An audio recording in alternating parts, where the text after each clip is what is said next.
রূপালী জগতের নামে অশ্লীলতা আছে না নাই? এই টার্মটা আপনারা জানেন না? রূপালী জগৎ কি জগৎ? আসলে কি রূপালী জগৎ না অন্ধকার জগৎ? আমার বোনেরা, আপনাদেরকে যে কি বলে তারা বুঝায়, রূপালী জগৎ শুনেই আপনি ভরকে যাবেন না।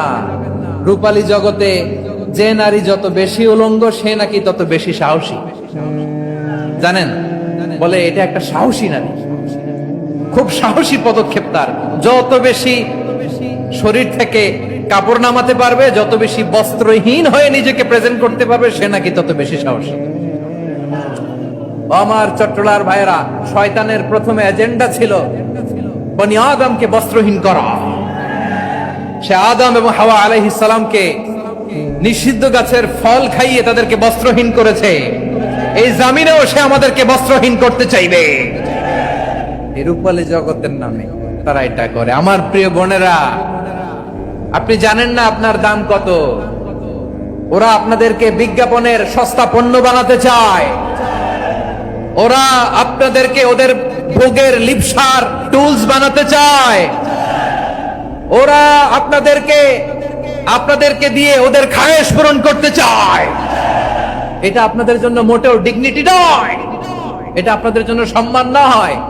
আপনার সম্মান শালীনতায়, আপনার সম্মান হেজাবে, আপনার সম্মান ভদ্রতায়, আপনার সম্মান আপনার ডিসেন্ট পোশাকে। পোশাক বলে দেয় এই নারীটা ভদ্র না অভদ্র। পোশাক বলে দেয় এই মেয়েটা কোন ঘরের মেয়ে। আওয়াজ করে বলেন ঠিক কিনা? আপনি জানেন না আপনার এই সস্তা পণ্য বানায়, ভোগের পণ্য, বিলবোর্ডে আপনাকে উলঙ্গ করে উপস্থাপন করে। এই অশ্লীলতার সাথে ইসলামের কোন সম্পর্ক। এজন্য আল্লাহ বলেন, আমি অশ্লীলতাকে হারাম করেছি। অশ্লীলতাকে হারাম করার প্রথম কারণ হলো এর মাধ্যমে মানবতাকে অপমানিত করা হয়। কারণ মানুষের সম্মান মানুষের পোশাকে। মানুষ যখন পোশাকহীন হয়ে যায়, বস্ত্রহীন হয়ে যায়, তার সম্মান কমে যায়। ঠিক কিনা? অশ্লীলতাকে হারাম করার প্রথম কারণ হচ্ছে মানুষ মানুষকে অপমান করে। একটা নারী, সে তো সম্মানিত। নারী যে কত সম্মানিত, নারীর এটা বুঝেই নাই। বিশ্বনবী বলেন, আর দুনিয়া কুল্লুহা মাতা ওয়া খায়রু মাতা'আদ দুনিয়া আল মারআতুস সালিহা। আমার বোনেরা, 5টা প্যান্ডেলে আপনারা এলইডিতে আমার আলোচনা শুনছেন, আমি জানি। আপনাদের এই গর্ভ যে কত দামি আপনি জানেন না। আপনার পেট থেকেই আসবে আগামী দিনের সালাহুদ্দিন আল আইয়ুবী। আপনার পেট থেকেই আসবে অনাগত দিনের ইমাম মাহদী আল মুনতাদর। আপনার পেট থেকেই আসবে অনাগত দিনের ফয়সাল, ওয়াসিম, মুগ্ধ, আবু সাইদের মতো বীর যোদ্ধা। ফ্লাইটে উঠলাম যে কত দামি আপনি জানেন না। নারীদেরকে আল্লাহ বানিয়েছেন উচ্চতর করে, নিম্নতর নয়। নারীদেরকে ছোট্ট জিনিস দিলে এটারে বড় করে দেয়। নারীদেরকে ভ্রূণ দিলে, শুক্রাণু দিলে, নারী এটারে বাচ্চা হিসেবে উপহার দেয়। ঠিক কিনা? বিয়ের মাধ্যমে স্বামী যখন তার শুক্রাণু তার স্ত্রীকে উপহার দেয়, স্ত্রী রিটার্নে কি উপহার দেয়? ফুল ফর্ম বেবি, মানব সন্তান। দেখছেন? আপনি দিলেন একটু, উনি দিছে বিশাল।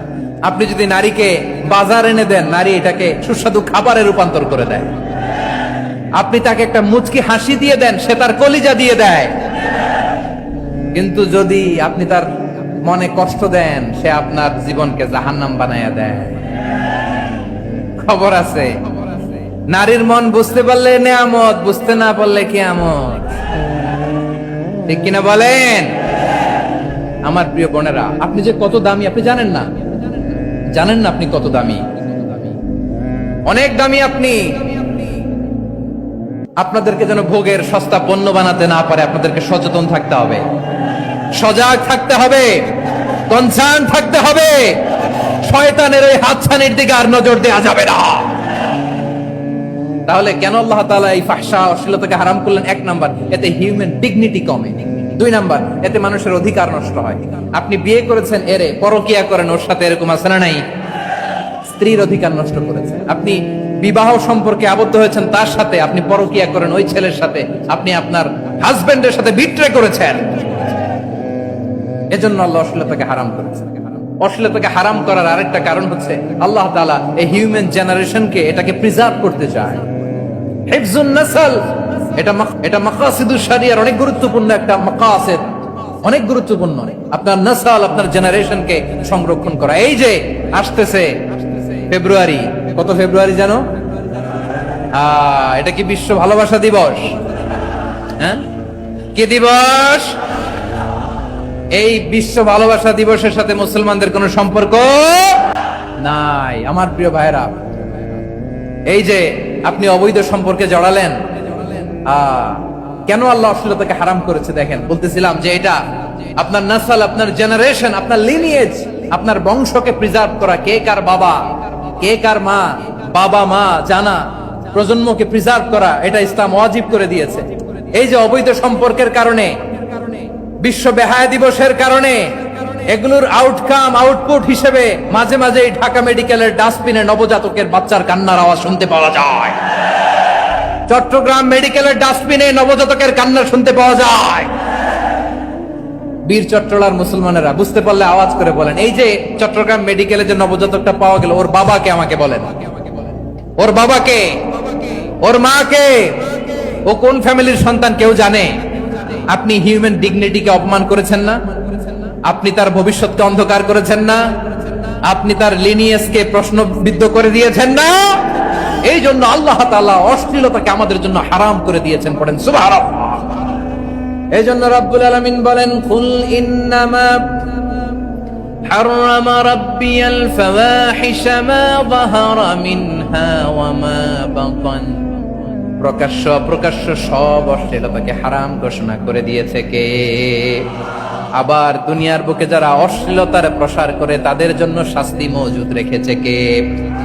রব্বুল আলামিন বলেন, ইন্নাল্লাযীনা ইউহিব্বুনা আন তাশিআল ফাহিশাতু ফিল্লাযীনা আমানু লাহুম আযাবুন আলীমুন ফিদ দুনিয়া ওয়াল আখিরাতি ওয়াল্লাহু ইয়ালামু ওয়া আনতুম লা তা'লামুন। নিশ্চয়ই যারা বিশ্বাসীদের মাঝে অশ্লীলতার প্রচার প্রসার করতে চায় তাদের জন্য আমি মর্মন্তুদ শাস্তি প্রস্তুত করে রেখেছি, দুনিয়াতেও রেখেছি, আখিরাতেও রেখেছি। ঘোষণাটা কার? যারাই নাটকের নামে, সিনেমার নামে, রূপালী জগতের নামে, মুভির নামে, ওটিটি প্ল্যাটফর্মের নামে আমার সমাজে অশ্লীলতা ছড়াতে চায় তাদের জন্য কঠিন মর্মন্তুদ শাস্তি মজুদ রেখে দিয়েছে কে? ও আমার বোনেরা, এখনো আপনি জাগবেন না? এখনো আপনার চিন্তার দুয়ারে এখনো নাড়া পড়ে নাই?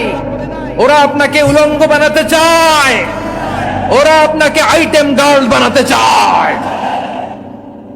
এজন্য ইসলাম অশ্লীলতাকে হারাম করেছে। হারাম। ইসলাম বলেছে যোজন যোজন দূরে থাকো, ওরা বলে না কাছে আসো, কাছে আসার গল্প, ক্লোজ আপ ওয়ান, কাছে আসার গল্প আছে না? নাই? চট্টগ্রামে তো এগুলো নাই মাশাআল্লাহ। হ্যাঁ, এখানেও আছে ক্লোজ আপ ওয়ান, কাছে আসার গল্প। আল্লাহ বলেন ওয়ালা তাকরাবুজ জিনা, কাছেও এসো না, জিনা থেকে যোজন যোজন কিলো দূরে থাকো, ওরা বলে কাছে আসার গল্প। আমার বীর চট্টলার ভাইয়েরা, কাছে আসতে হলে আমরা কোরআনের কাছে আসব, কাছে আসতে হলে নবীর কাছে আসব, কাছে আসার গল্প হবে আমার রবের কাছে আসার গল্প। চিল্লায় বলো ঠিক কিনা?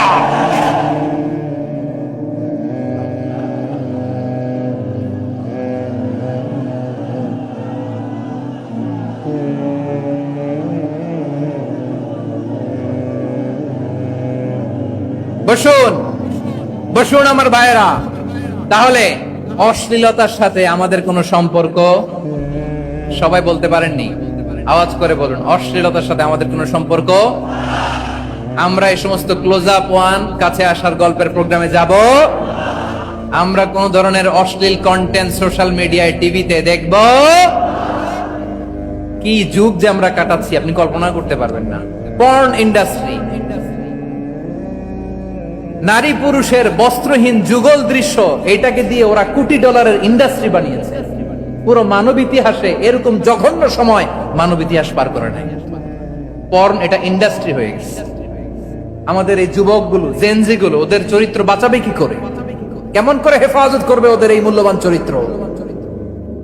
আমার প্রিয় ভাইরা, এই অশ্লীলতার দ্য লেটেস্ট ভার্সন হচ্ছে LGBTQ,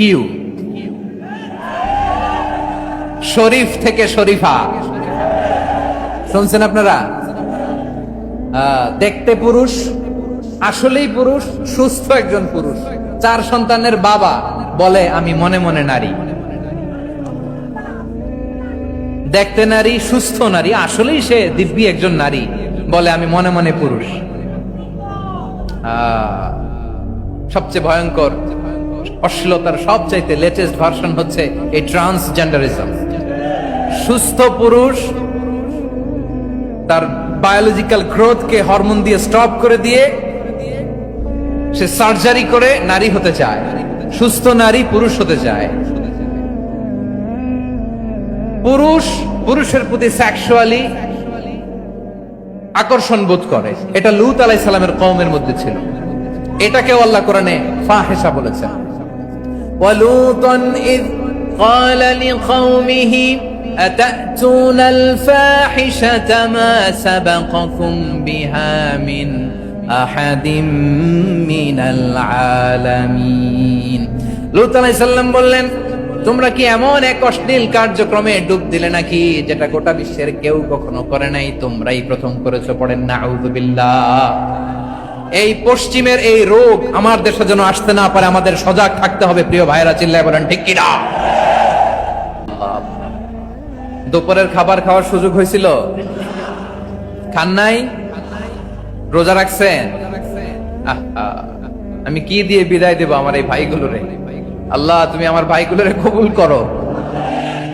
ইসলামের পক্ষের এই গণজোয়ারকে আগামীর বাংলাদেশের ইসলামের জন্য তুমি কবুল করো।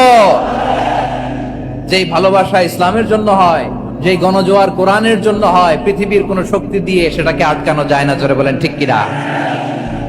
এজন্য গ্রাজুয়ালি, সিস্টেম্যাটিক্যালি, মেথোডোলজিক্যালি আমাদেরকে আগাতে হবে, শুধু আবেগ দিয়ে নয়। বিবেকেরও দরকার আছে না নাই?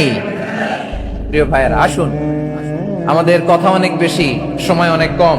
আমরা আর কাল বিলম্ব না করে মহাবিশ্বয় মহাগ্রন্থ আল কুরআন আল কারীম থেকে কিছু কথা শুনি। আমি যে টপিকটা নিয়ে আজকের ঐতিহাসিক চট্টগ্রামের প্যারেড ময়দানের তাফসীরুল কোরআন প্রোগ্রামে আলোচনা করব, সেটা হচ্ছে সূরাতু আন-নাহলের 90 নম্বর আয়াত নিয়ে কিছু কথা আমরা উপস্থাপন করবার চেষ্টা করব ইনশাআল্লাহ। আমার খুতবার শুরুতেই আপনারা মোটামুটি আন্দাজ করে ফেলেছেন যে আমি কি নিয়ে আলোচনা করব, কারণ যে আয়াতটি আমি তেলাওয়াত করেছি এই আয়াতটি প্রায়শই এই ভূখণ্ডে, এই বাংলাদেশে জুমার দিনে খতিব সাহেবরা দ্বিতীয় খুতবা শেষের দিকে পড়ে না? কি কমন পড়ছে? ইন্নাল্লাহা ইয়া'মুরু বিল আদলি ওয়াল ইহসান ওয়া ইতাই যিল কুরবা ওয়া ইয়ানহা আনিল ফাহশাই ওয়াল মুনকারি ওয়াল বাগি ইয়াইদুকুম লাআল্লাকুম তাযাক্কারুন। মুখস্থ আছে না সবার? আসুন আমরা এই আয়াতের সরল অর্থ, এর মর্মবাণী, এর সংক্ষিপ্ত তাফসীর সবাই মিলে আজকের এই প্রোগ্রাম থেকে উদ্ধার করার চেষ্টা করি। আপনারা মনোযোগী আছেন তো? ইনশাআল্লাহ। এই আয়াতটা অনেক কম্প্রিহেন্সিভ একটা আয়াত। সাইয়েদনা আব্দুল্লাহ ইবনে মাসউদ রাদিয়াল্লাহু তাআলা আনহু উনি বলেছেন, ইন্নাহা মিন আজমাই আয়াতিল কুরআন। এটা কোরআনের সবচেয়ে জামে মানে আয়াত। যদিও ছোট্ট আয়াত, অল্প কিছু কথামালা, কিন্তু তিনি বলতেন এটা কোরআনের সবচাইতে জামে মানে সবচেয়ে কম্প্রিহেন্সিভ একটা আয়াত, যেখানে কথা কম, শব্দ কম, কিন্তু এটার দোতনা, এটার আবেদন, এটার মিনিং অনেক বেশি। সুবহানাল্লাহ।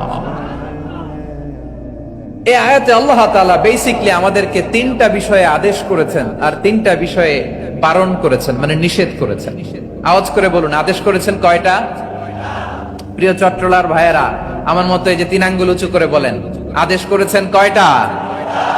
আবার নিষেধও কয়টা?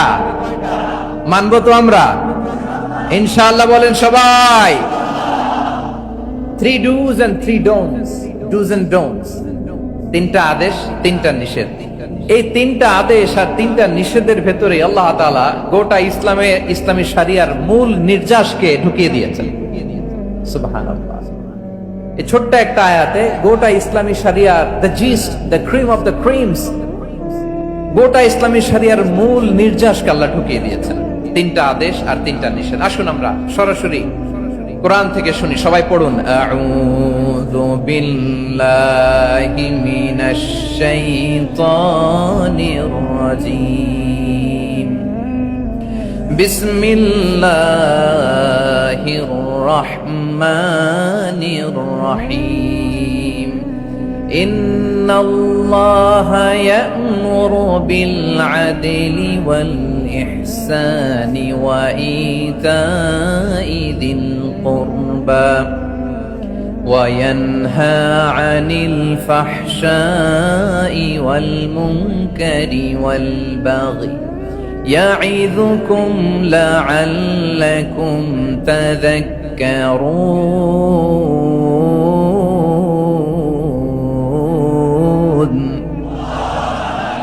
আল্লাহ তাআলা ইরশাদ করছেন, ইন্নাল্লাহা ইয়া'মুরু বিল আদলি ওয়াল ইহসান, নিশ্চয় আল্লাহ তাআলা তোমাদেরকে ন্যায় বিচারের আদেশ দেন, সদাচরণের আদেশ দেন, নিকটাত্মীয়দেরকে দানের আদেশ দেন। আদেশ কয়টা? আওয়াজ করে সবাই বলুন তো কয়টা? নিশ্চয় আল্লাহ তাআলা তোমাদেরকে ন্যায় বিচারের আদেশ দেন, সদাচরণের আদেশ দেন, তিনি তোমাদের নিকটাত্মীয়দেরকে দানের আদেশ দেন, আর তিনি তোমাদেরকে অশ্লীলতা থেকে নিষেধ করেন, মন্দ কাজ থেকে নিষেধ করেন, অবাধ্যতা সীমা লঙ্ঘন থেকে নিষেধ করেন। তিনি তোমাদেরকে উপদেশ দেন যাতে তোমরা শিক্ষা গ্রহণ করো। সুবহানাল্লাহ। উপদেশ দিচ্ছে স্বয়ংকে। তিনটা জিনিসের আদেশ। ইয়া'মুরু বিল আদল, সুবিচার ন্যায় বিচারের আদেশ তিনি দেন। ইহসানের আদেশ দেন যাতে আমরা ইহসান করি, একে অপরের প্রতি সুবিচার করি, মহানুভবতা দেখায়, অনুগ্রহ দেখায়, আর নিকট আত্মীয়দেরকে যেন আমরা দান করি। এই তিনটা আদেশ তিনি দিয়েছেন। আর কোন তিনটা জিনিস থেকে তিনি বারণ করেছেন? অশ্লীলতা, ফাহশা, মুনকার, মানে সব মন্দ আর অসৎ কাজ, এগুলো থেকে তিনি আমাদেরকে বারণ করেন। ওয়াল বাগি, অবাধ্যতা, সীমা লঙ্ঘন, এই তিনটা কাজ থেকে তিনি আমাদেরকে বারণ করেন। তিনি আমাদেরকে উপদেশ দেন, স্বয়ং আল্লাহ তাআলা আমাদেরকে উপদেশ দেন যাতে করে আমরা শিক্ষা গ্রহণ করি। সুবহানাল্লাহ পড়েন। তাহলে আসুন আমরা ধরে ধরে একটা একটা করে সামনের দিকে আগাই। আল্লাহ তাআলা প্রথমে আমাদেরকে আদেশ দিয়েছেন আদালের। ইন্নাল্লাহা ইয়া'মুরু বিল আদল। আওয়াজ করে বলুন আল আদাল। সবাই পড়ুন আল আদাল। আমরা উর্দু জানি, হিন্দি জানি, অনেকে ইংরেজিও জানি, কিন্তু আরবি শব্দগুলো আমাদের মুখ দিয়ে বেরোতে চায় না। আওয়াজ করে বলুন আল আদাল। মাশাআল্লাহ। ইন্নাল্লাহা ইয়া'মুরু বিল আদল। আল্লাহ তাআলা আমাদেরকে আদলের আদেশ দেন। আদল অনেকে না বুঝলেও আদালত শব্দটা বুঝবেন। আদালত, আদালত, আদালত বুঝেন না? যেখানে বিচার কার্যের ফয়সালা করা হয়, কোর্ট কাচারি আদালত, এটা তো ভেরি কমন। এটা শুনছেন না সবাই? আদালত, যেখানে ন্যায় বিচার হবে, সুশাসন হবে। কিন্তু ভাগ্যের কি নির্মম পরিহাস, ওখান থেকে মিথ্যা সাক্ষী দিয়ে মনমতো রায় দিয়ে দেয়া হয়। এগুলোর পরিবর্তন হওয়ার দরকার আছে না নাই? প্রিয় ভাইয়েরা, আদালত, আল আদল, ইংরেজিতে বলে জাস্টিস, ন্যায় বিচার, সুবিচার, সুশাসন, জাস্টিস, আল আদল, সব জায়গায় এই জাস্টিস থাকা দরকার। Justice should be prevailed in the society. The mission of all prophet was to uphold the justice. সব নবীর মিশন ছিল এই জাস্টিসকে, আদালকে, সুশাসন আর সুবিচারকে নিশ্চিত করা। পড়েন সুবহানাল্লাহ। And the core message of every divine scripture was to uphold justice. পৃথিবীর সব আসমানি কিতাবের মূল শিক্ষা ছিল এই জাস্টিসকে সমাজে এনশিওর করা, সুবিচার, সুশাসনকে এনশিওর করা। তাহলে প্রিয় ভাইরা, আমরা বুঝতে পারলাম আল আদল শব্দের মানে হচ্ছে ইনসাফ বা সুবিচার বা ন্যায় বিচার। এটা হচ্ছে একটা general meaning, very general meaning. আপনি যদি ইন ডেপথ বুঝতে চান, আরো ভেতরে যান, তাহলে আদল মানে হচ্ছে সমন্বয়, আদল মানে হচ্ছে ভারসাম্য, ব্যালেন্স। আদল মানে হচ্ছে মধ্যম পন্থা। সুবহানাল্লাহ পড়েন। কারণ সব সময় সমান সমান হইলেই সুবিচার হয় না। কথা কি বুঝতেছেন? ইসলামের দ্য কনসেপ্ট অফ আদল, এটা এমন আদল, এটা সব সময় সমান সমান নয়। যখন সমান সমান দেয়া দরকার, ইসলাম সমান সমান দেয়। যখন ব্যালেন্স করা দরকার, চেক এন্ড ব্যালেন্স, সমন্বয়, ভারসাম্য করা দরকার, তখন ইসলাম ভারসাম্য করে দেয়। এটার নাম আদল। সুবহানাল্লাহ। সহজ করে আপনাদেরকে বুঝাই। যেমন ধরুন, একটা পরিবারের 3 জন সদস্য, স্বামী, স্ত্রী আর সন্তান, তাদের সকালবেলার ব্রেকফাস্টে স্বামীর সকালের নাস্তায় স্বামীর 3টা রুটি লাগে, স্ত্রীর 2টা লাগে, আর সন্তানের 1টা রুটি লাগে। এখন আমি যদি সমান সমান করে আদল করতে চাই, সবাইকে যদি 3টা করে রুটি দেই, তাহলে স্বামী বেচারার জন্য ঠিক আছে কি বলেন? কথা কি বুঝতেছেন না কষ্ট হয়ে যাচ্ছে? যদি সমান সমানের নিয়মে আগাই, তাহলে 3টা করে যদি রুটি দেই স্বামীর জন্য ওকে, কিন্তু স্ত্রীর জন্য 1টা বেশি হয়ে যায়। আর সন্তানের জন্য কয়টা বেশি হয়? আচ্ছা, এই তো বুঝতেছেন, মাশাআল্লাহ। আচ্ছা, 2টা করে যদি সবাই দেই সমান সমান নীতিতে, তাহলে স্ত্রীর জন্য, স্ত্রী বেচারির জন্য ঠিক আছে, কিন্তু স্বামীর কয়টা কম পড়ে? আর সন্তানের বেশি হয়ে যায় কয়টা? আচ্ছা, সমান সমান নীতিতে সবাইকে যদি সকালের নাস্তার জন্য 1টা করে রুটি দেই, সন্তানের জন্য ঠিক আছে, কিন্তু স্ত্রী বেচারির কম পড়ে কয়টা? স্বামীর কম পড়ে কয়টা? 2টা। কথা কি বুঝতেছেন? আর আমি যদি স্বামীকে দেই 3টা, স্ত্রীকে দেই 2টা, আর সন্তানকে দেই 1টা, তাহলে কারো অপচয় হবে না। যার যতটুকু দরকার ঠিক ততটুকুই কাজে লাগবে। চিল্লায় বলেন ঠিক কিনা? এটাই হচ্ছে ইসলামের আদল, যেখানে যার যতটুকু দরকার তাকে সেখানে ঠিক ততটুকু দিয়ে দেওয়ার নামই হচ্ছে আদল। চিল্লায় পড়েন আল্লাহু আকবার। রব্বুল আলামিন বলেন, ইউসিকুমুল্লাহু ফি আওলাদিকুম লিলযাকারি মিসলু হাযযিল উনসায়াইন। আল্লাহ তোমাদেরকে ওসিয়ত করেন, তোমাদেরকে আদেশ দেন, উত্তরাধিকার সম্পদ যখন বন্টন হবে, ছেলেরা যতটুকু পাবে, মেয়ে পাবে তার অর্ধেক। সুবহানাল্লাহ বলেন। দেখেন, ছেলে যদ্দূর, মেয়ে অর্ধেক, ছেলে ডবল পাবে। আপাত দৃষ্টিতে মনে হয় এখানে অবিচার হয়েছে, কিন্তু আসলে কি অবিচার হয়েছে? আপনি বিয়ের ক্ষেত্রে যান, ওইখানে আবার ছেলে মোহরানা দেয়, মেয়ে সেখানে মোহরানা পায়। তাহলে চেক এন্ড ব্যালেন্স, ভারসাম্য, ব্যালেন্স, মধ্যম পন্থা এখানে আছে না নাই? এটাই হচ্ছে ইসলামের আদল। আল্লাহ তাআলা এই আদলের আদেশ দিয়েছেন, সুবিচার, ন্যায় বিচার, সুশাসন এবং ভারসাম্যের আদেশ দিয়েছেন। প্রিয় ভাইয়েরা, একটি শান্তিময় সমাজ, একটা সমৃদ্ধ সমাজ, একটা মানবিক সমাজ যদি আমরা পেতে চাই, এই আয়াতের মধ্যে যতগুলো পয়েন্ট আছে সবগুলোর বাস্তবায়ন লাগবে। কথা বুঝতে পেরেছেন? বলেন, আওয়াজ করে বলেন, আমরা একটা শান্তির সমাজ চাই কি চাই না? আমরা একটা সমৃদ্ধ বাংলাদেশ চাই কি চাই না? আমরা একটা মানবিক বাংলাদেশ চাই কি চাই না? এই আয়াতে আল্লাহ তাআলা একটা মানবিক সমাজের রূপরেখা টেনেছেন। তার প্রথম কথা হচ্ছে, ইন্নাল্লাহা ইয়ামুরু বিল আদল। আল্লাহ তাআলা তোমাদেরকে আদলের নির্দেশনা দেয়, সুবিচার, সুশাসনের নির্দেশনা দেয়। যে সমাজে আদল থাকে না, সে সমাজে জুলুম মানুষের ঘাড়ে চেপে বসে। আদলের বিপরীত হচ্ছে জুলুম। আদলের বিপরীত কি? জুলুম বা জাওর, অত্যাচার, অবিচার, বৈষম্য। এই যে বৈষম্য বিরোধী ছাত্র আন্দোলন কেমন পড়ছে? এই যে একজন সমন্বয় একটু দেখা করলো আমার সাথে। জুলুম মানে হচ্ছে বৈষম্য।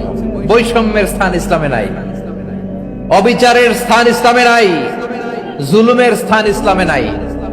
আল্লাহ তাআলা বলেন যে আমি জুলুমকে নিজের জন্য হারাম করেছি এবং তোমাদের জন্য হারাম করেছি। বিশ্বনবী ফরমান, আল্লাহ তাআলা বলেন হাদিসে কুদসিতে, ইয়া ইবাদি ইন্নী হারামতুয যুলমা আলা নাফসি ওয়া জাআলতুহু বাইনাকুম মুহাররামান ফালা তাযালামু। আমার গোলামেরা শোনো, নিশ্চয় আমি আল্লাহ তাআলা জুলুমকে আমি আমার উপরে হারাম করেছি, অনুরূপভাবে জুলুম করাকে তোমাদের উপরেও হারাম করেছি। ফলে ফালা তাযালামু, তোমরা একে অপরের সাথে জুলুম করো না। নির্দেশনাটা কার? খবরদার, জুলুমের সাথে আমাদের কোনো সম্পর্ক নাই। আল্লাহ তাআলা আদলের আদেশ দিয়েছেন, আদালতের আদেশ দিয়েছেন, সুশাসনের, ন্যায় বিচারের আদেশ দিয়েছেন। ইন্নাল্লাহা ইয়ামুরু বিল আদল। আমাদেরকে আদল প্রতিষ্ঠা করতে হবে। জুলুমের সাথে ইসলামের কোনো সম্পর্ক নাই। আল্লাহ তাআলা জালিমদের জন্য কঠিন শাস্তি প্রস্তুত করে রেখেছেন। যারা এই আদলকে ভুলুণ্ঠিত করে জুলুমের রাস্তায় হাঁটতে চায়, তাদের প্রাপ্য কিয়ামতের ময়দানে বুঝিয়ে দিবে কে? আল্লাহ তাআলা তাদের প্রাপ্যকে বুঝিয়ে দিবেন। এজন্য বিশ্বনবী বলে, খবরদার, তোমরা ইনসাফ করবে, আদল করবে, জুলুম করবে না। আয-যুলমু যুলুমাতুন ইয়াউমাল কিয়ামা। জুলুম কিয়ামতের দিন অন্ধকার হয়ে জালিমের ঘাড়ে চেপে বসবে। আবার বিশ্বনবী বলতেন, ইত্তাকি দাওয়াতাল মাজলুম। খবরদার, তোমরা মজলুমের কান্নাকে ভয় করো। ফা ইন্নাহু লাইসা বাইনাহু ওয়া বাইনাল্লাহি হিজাব। কেননা মজলুমের কান্নার মাঝে আর আল্লাহর আরশের মাঝে কোনো পর্দা থাকে না। বিশ্বাস হয়? এই কথা বিশ্বাস হয়? এর জলজন্ত প্রমাণ তো আমরা নিজেরাই দেখলাম। হ্যাঁ, মজলুমের কান্না ফুলে ফেপে মহিরুহ হয়ে পাহাড়ের মতো হয়ে বিস্ফোরিত হয়ে জালিমের মসনদকে সরকার করে দিয়েছে। এর প্রমাণ তো আমরা নিজেরাই তো দেখলাম। জালিমের পরিণতি কি হয় আমরা জীবদ্দশাই তো দেখলাম। এমনও কোন জুলুম নাই যে হয় নাই, ঠিক কিনা বলেন? আহারে জুলুম, আহারে জুলুম। রিসেন্টলি আয়না ঘরের কিছু ছবি প্রকাশিত হয়েছে সোশ্যাল মিডিয়ায়, দেখেছেন আপনারা? ছোট্ট একটা জায়গা, স্বাধীন মানুষকে প্রাণীর মতো পাখির মতো খাঁচায় বন্দী করে রেখেছে। কখন দিন কখন রাত কিচ্ছু জানে না, কখন দিন কখন রাত কিছু জানে না। বছরের পর বছর কেটে গিয়েছে। এক্সট্রা জুডিশিয়াল কিলিং এর কোনো হিসাব নাই। বিচার বহির্ভূত হত্যা, এনফোর্স ডিসঅ্যাপিয়ারেন্স, গুম, যেটা সবচাইতে বড় মানবতা বিরোধী অপরাধ। কত মানুষ যে গুম হয়েছে তার কোনো ইয়ত্তা নাই।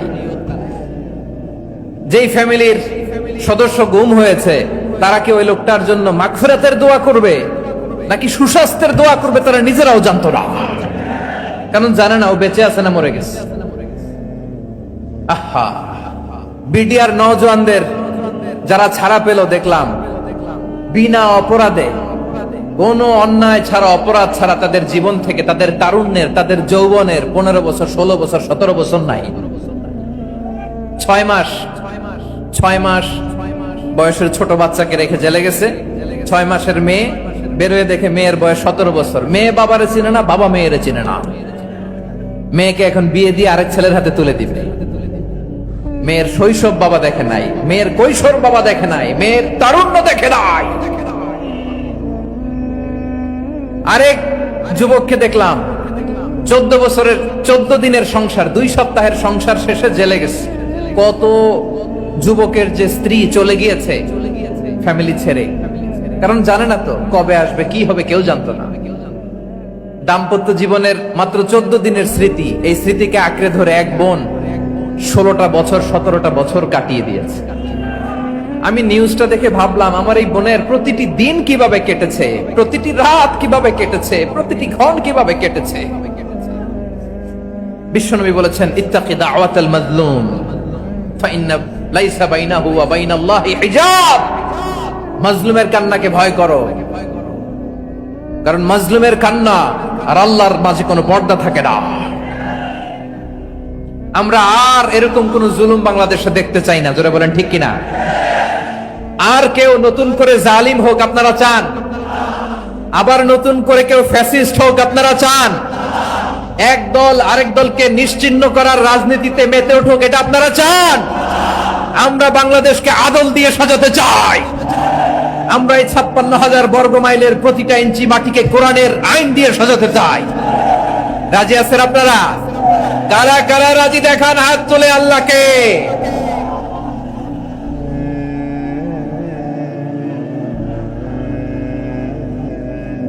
বসুন আমার প্রিয় বীর চট্টলার তৌহিদি মুসলমান, আমরা আর নতুন করে কেউ জালিম হোক এটা চাই না। নতুন করে আবার কেউ ফ্যাসিস্ট হোক আমরা চাই না। এক দল আরেক দলকে নিশ্চিহ্ন করার রাজনীতি করুক আমরা চাই না। আমরা সুশাসনের বাংলাদেশ চাই। আমরা মানবিক বাংলাদেশ চাই। আমরা একটা সমৃদ্ধ বাংলাদেশ চাই। আমরা বিশ্বের বুকে সম্মান নিয়ে মাথা উঁচু করে দাঁড়াতে চাই, ঠিক কিনা বলেন? আল্লাহ বললেন, এটা যদি তোমরা চাও, একটা সমৃদ্ধ সমাজ যদি বিনির্মাণ করতে চাও, মানবিক সমাজ যদি বিনির্মাণ করতে চাও, আমি তোমাদেরকে সেজন্য প্রথমেই আদালতের নির্দেশ দিলাম। ইন্নাল্লাহা ইয়া'মুরু বিল আদল, নিশ্চয় আল্লাহ তাআলা তোমাদেরকে ন্যায় বিচার সুশাসন এটার আদেশ দেন। সুবহানাল্লাহ।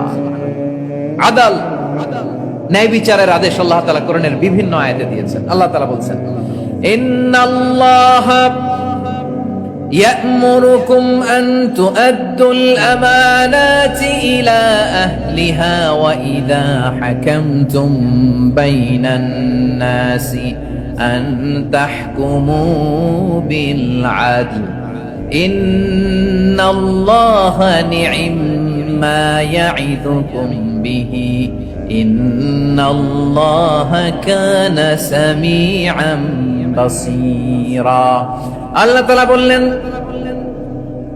আল্লাহ আদেশ দিচ্ছেন যে ব্যক্তি আমানতের হকদার তার হাতে তোমরা আমানত পৌঁছে দাও। আর যখন তোমরা বিচার কার্য করবে, বিচার ফয়সালা করবে, আদালতের সাথে করো। সুবহানাল্লাহ বলেন। ওয়া ইযা হাকামতুম বাইনান নাসি আন তাহকুমু বিল আদল, আদালতের সাথে করবা।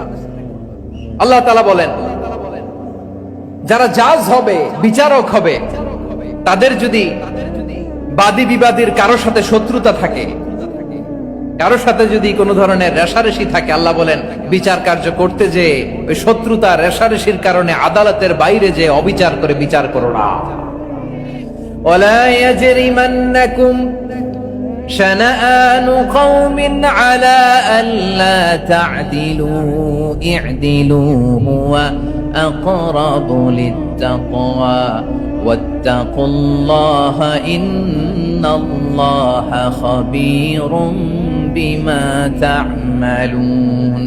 খবরদার কোন জাতির প্রতি, কোন গোষ্ঠীর প্রতি, কোন গোত্রের প্রতি আক্রোশ যেন তোমাদেরকে ন্যায় বিচার থেকে দূরে সরিয়ে না দেয়, বরং আমি আল্লাহর আদেশ হলো ই'দিলু, তোমরা আদল করো, ন্যায় বিচার করো, সুবিচার করো, সুশাসন প্রতিষ্ঠা করো।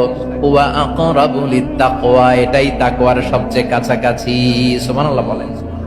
কোরআনের বিভিন্ন আয়াতে আল্লাহ তাআলা স্পেসিফিকলি ধরে ধরে বিচার করার সময় আমরা যেন আদল করি সেটা বলেছেন। কোরআনের কোন কোন জায়গায় আল্লাহ তাআলা এই আল আদল শব্দটা ব্যবহার করেছেন। আবার একই জিনিস ইনসাফ, সুবিচার, সুশাসন, ন্যায় বিচার, ন্যায় পরায়ণতা বুঝাতে আল্লাহ তাআলা কখনো কখনো আল কিসত শব্দটা ব্যবহার করেছেন। আওয়াজ করে সবাই বলুন আল কিসত।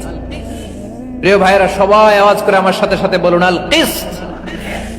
আল্লাহ তাআলা বলেন ওয়া ইন হাকামতা ফাহকুম বাইনাহুম বিল কিসতি ইন্নাল্লাহা ইউহিব্বুল মুকসিতিন।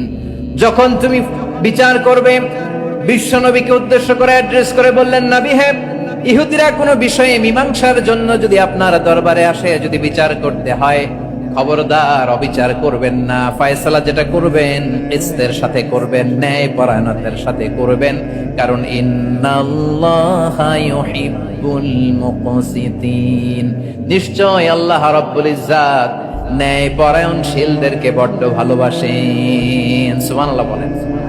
ন্যায় পরায়ণ লোকদেরকে আল্লাহ তাআলা বড্ড ভালোবাসেন। অন্য আয়াতে আল্লাহ তাআলা বলছেন وَنَضَعُ الْمَوَازِينَ الْقِسْطَ لِيَوْمِ الْقِيَامَةِ فَلَا تُظْلَمُ نَفْسٌ شَيْئًا। আমি কিয়ামতের দিন ন্যায় পরায়ণতার মানদণ্ড স্থাপন করব, যেটাকে আমরা মিজানের পাল্লা বলি। আল্লাহ বলেন ন্যায় বিচারের মানদণ্ড কিয়ামতের ময়দানে আমি আল্লাহ স্থাপন করব। সেদিন কারো প্রতি বিন্দু পরিমাণ, এক চুল পরিমাণ অবিচার করা হবে না, কোনো অবিচার করা হবে না। সেদিন সুশাসন হবে, সুবিচার হবে, ন্যায় পরায়ণতার সাথে বিচার হবে। আওয়াজ করে পড়েন আল্লাহু আকবার। তাহলে প্রিয় ভাইরা, যে তিনটি বিষয়ে আল্লাহ তাআলা আমাদেরকে আদেশ দিয়েছেন, তার প্রথমটা হচ্ছে আদালত, ইনসাফ, সুবিচার, ন্যায় বিচার। এটা আমরা চাই কি চাই না? বিশ্বনবী ন্যায় বিচার, ন্যায় পরায়ণতা, সুশাসন প্রতিষ্ঠিত করেন কি করেন নাই? আপনারা বিশ্বনবীর সিরাত যারা পড়েছেন, আপনি দেখবেন বিশ্বনবীর সিরাতের পরতে পরতে, বাকে বাকে, সিরাতের বাকে বাকে এই আদালতের নমুনা মেলে। সুবহানাল্লাহ বলেন। ছোট্ট একটা নমুনা রাসূল সাল্লাল্লাহু আলাইহি ওয়াসাল্লামের আসিরা আল আতরা থেকে ছোট্ট একটা নমুনা আপনাদের খেদমতে এখানে উপস্থাপন করি। বিশ্বনবী সাল্লাল্লাহু আলাইহি ওয়াসাল্লাম মক্কা বিজয় করলেন ৮ম হিজরিতে। মক্কা বিজয় শেষে তিনি কয়েক সপ্তাহ মক্কাতে অবস্থান করলেন। ইন দ্য মিন টাইম মক্কার একটা ভেরি প্রেস্টিজিয়াস এন্ড ডিগনিফাইড ফ্যামিলির নারী চুরিতে ধরা পড়ল। কিসে ধরা পড়ল? সবাই বলেন কিসে? আমাদের সমাজে আসেনি এটা? আছে? ছোট না বড়? হ্যাঁ, হিসাব করে শেষ করা যায় না। 3.25 কোটি টাকা নাই উন্নয়ন প্রকল্পের নামে। উন্নয়ন প্রকল্পের নামে 3.25 কোটি টাকা নাই। 3.25 কোটি টাকা লিখতে পারবেন আপনি? এক টানে লিখতে পারবেন? বুঝতেছেন কত বড় সংখ্যা? বনু মাখজুমিয়া গোত্রের এক নারী মক্কায় চুরিতে ধরা পড়ল। বলেন তো চুরি করলে বিধান কি? কি কাটতে হবে? চুরির বিধান হলো হাত কেটে দাও। তাও সেটা গোপনে নয়, প্রকাশ্যে জনসম্মুখে হাত কেটে দাও। বনু মাখজুমিয়া গোত্রের নারী যখন চুরিতে ধরা পড়লো, সাহাবারা চিন্তায় পড়ে গেলেন। সবেমাত্র মক্কার লোকেরা কালিমা পড়ে মুসলমান হয়েছে, ইসলামের আইন কানুন তেমন জানে না, ইসলামী শরিয়ার সাথে বেশি পরিচিত নয়। এখন যদি বিশ্বনবী চুরির যেই বিধান এটা যদি কায়েম করে হাত যদি কেটে দেয়, না জানি মক্কার লোকেরা আবার বিগড়ে যায়, না জানি মক্কার লোকেরা আবার মুরতাদ হয়ে যায়, না জানি মক্কার লোকেরা ইসলাম থেকে দূরে সরে যায়। চলো চলো সাহাবীরা মিলে পরামর্শ করলেন, চলো বিশ্বনবীর কাছে যে বলি, ও নবী, শুধু কেবলমাত্র একমাত্র এই নারীর জন্য চুরির হাত কাটার বিধানটা আপনি একটু থামিয়ে দেন। চুরির হাত কাটার যে বিধান এইখানে একটু রহিত করে দেন, বাকিগুলা কইরেন মদিনাতে যে চলবে, কিন্তু মক্কায় এবারের জন্য মাফ করে দেন। কিন্তু কে বলবে? এই যে পরামর্শ, সাজেশন, এটা কে দিবে বিশ্বনবীর কাছে? সাহাবারা চিন্তায় পড়ে গেলেন। আল্লাহর নবীর সামনে দাঁড়িয়ে আল্লাহর দেয়া হুদুদ, আল্লাহর দেয়া বিধান থামিয়ে দেওয়া, মাফ করে দেওয়া, এই কথা বিশ্বনবীর সামনে বলার সাহস তো কেউ রাখে না। কেউ কেউ বলল, বিশ্বনবীর পালক পুত্র যায়েদ বিন হারেসার সন্তান উসামারে বিশ্বনবী নাতির মতো আদর করে, বড্ড বেশি ভালোবাসে উসামারে। এজন্য সাহাবারা উসামাকে বলতো হিব্বু রাসূলিল্লাহ, বিশ্বনবীর ভালোবাসা। কি বলতো? সাহাবীরা বললেন, বিশ্বনবীর ভালোবাসা হিব্বু রাসূলিল্লাহ, উসামারে পাঠাও। উসামারে বিশ্বনবী নাতির মতো স্নেহ করে, মায়া করে, ভালোবাসে। আমরা পারবো না, উসামা পারবে। সবাই মিলে ফুলিয়ে খুশিয়ে ওসামাকে, ছোট্ট ওসামাকে রাজি করালো। ওসামা এমন এমন কথা যে তুমি বিশ্বনবীর কাছে বলতে হবে, পারবা নাকি? ওসামা বলে, পারবো। সাইয়েদনা ওসামা রাদিয়াল্লাহু তাআলা আনহু তরুণ সাহাবী বিশ্বনবীর কাছে গেলেন, যে বললেন, নবী, বনু মাখজুমিয়া গোত্রের এক নারী চুরিতে ধরা পড়েছে, এবারের জন্য কি এই মহিলাটারে মাফ করে দিলে হয় না? এবারের জন্য একটু ক্ষমা করা যায় না নবী? বিশ্বনবী বলেন, আতাশফাউ ফি হাদ্দিম মিন হুদুদিল্লাহ, তোমার এত বড় সাহস উসামা, তুমি আল্লাহর হাত, আল্লাহর দেয়া বিধান, এটার ব্যাপারে সুপারিশ করতে এসেছো?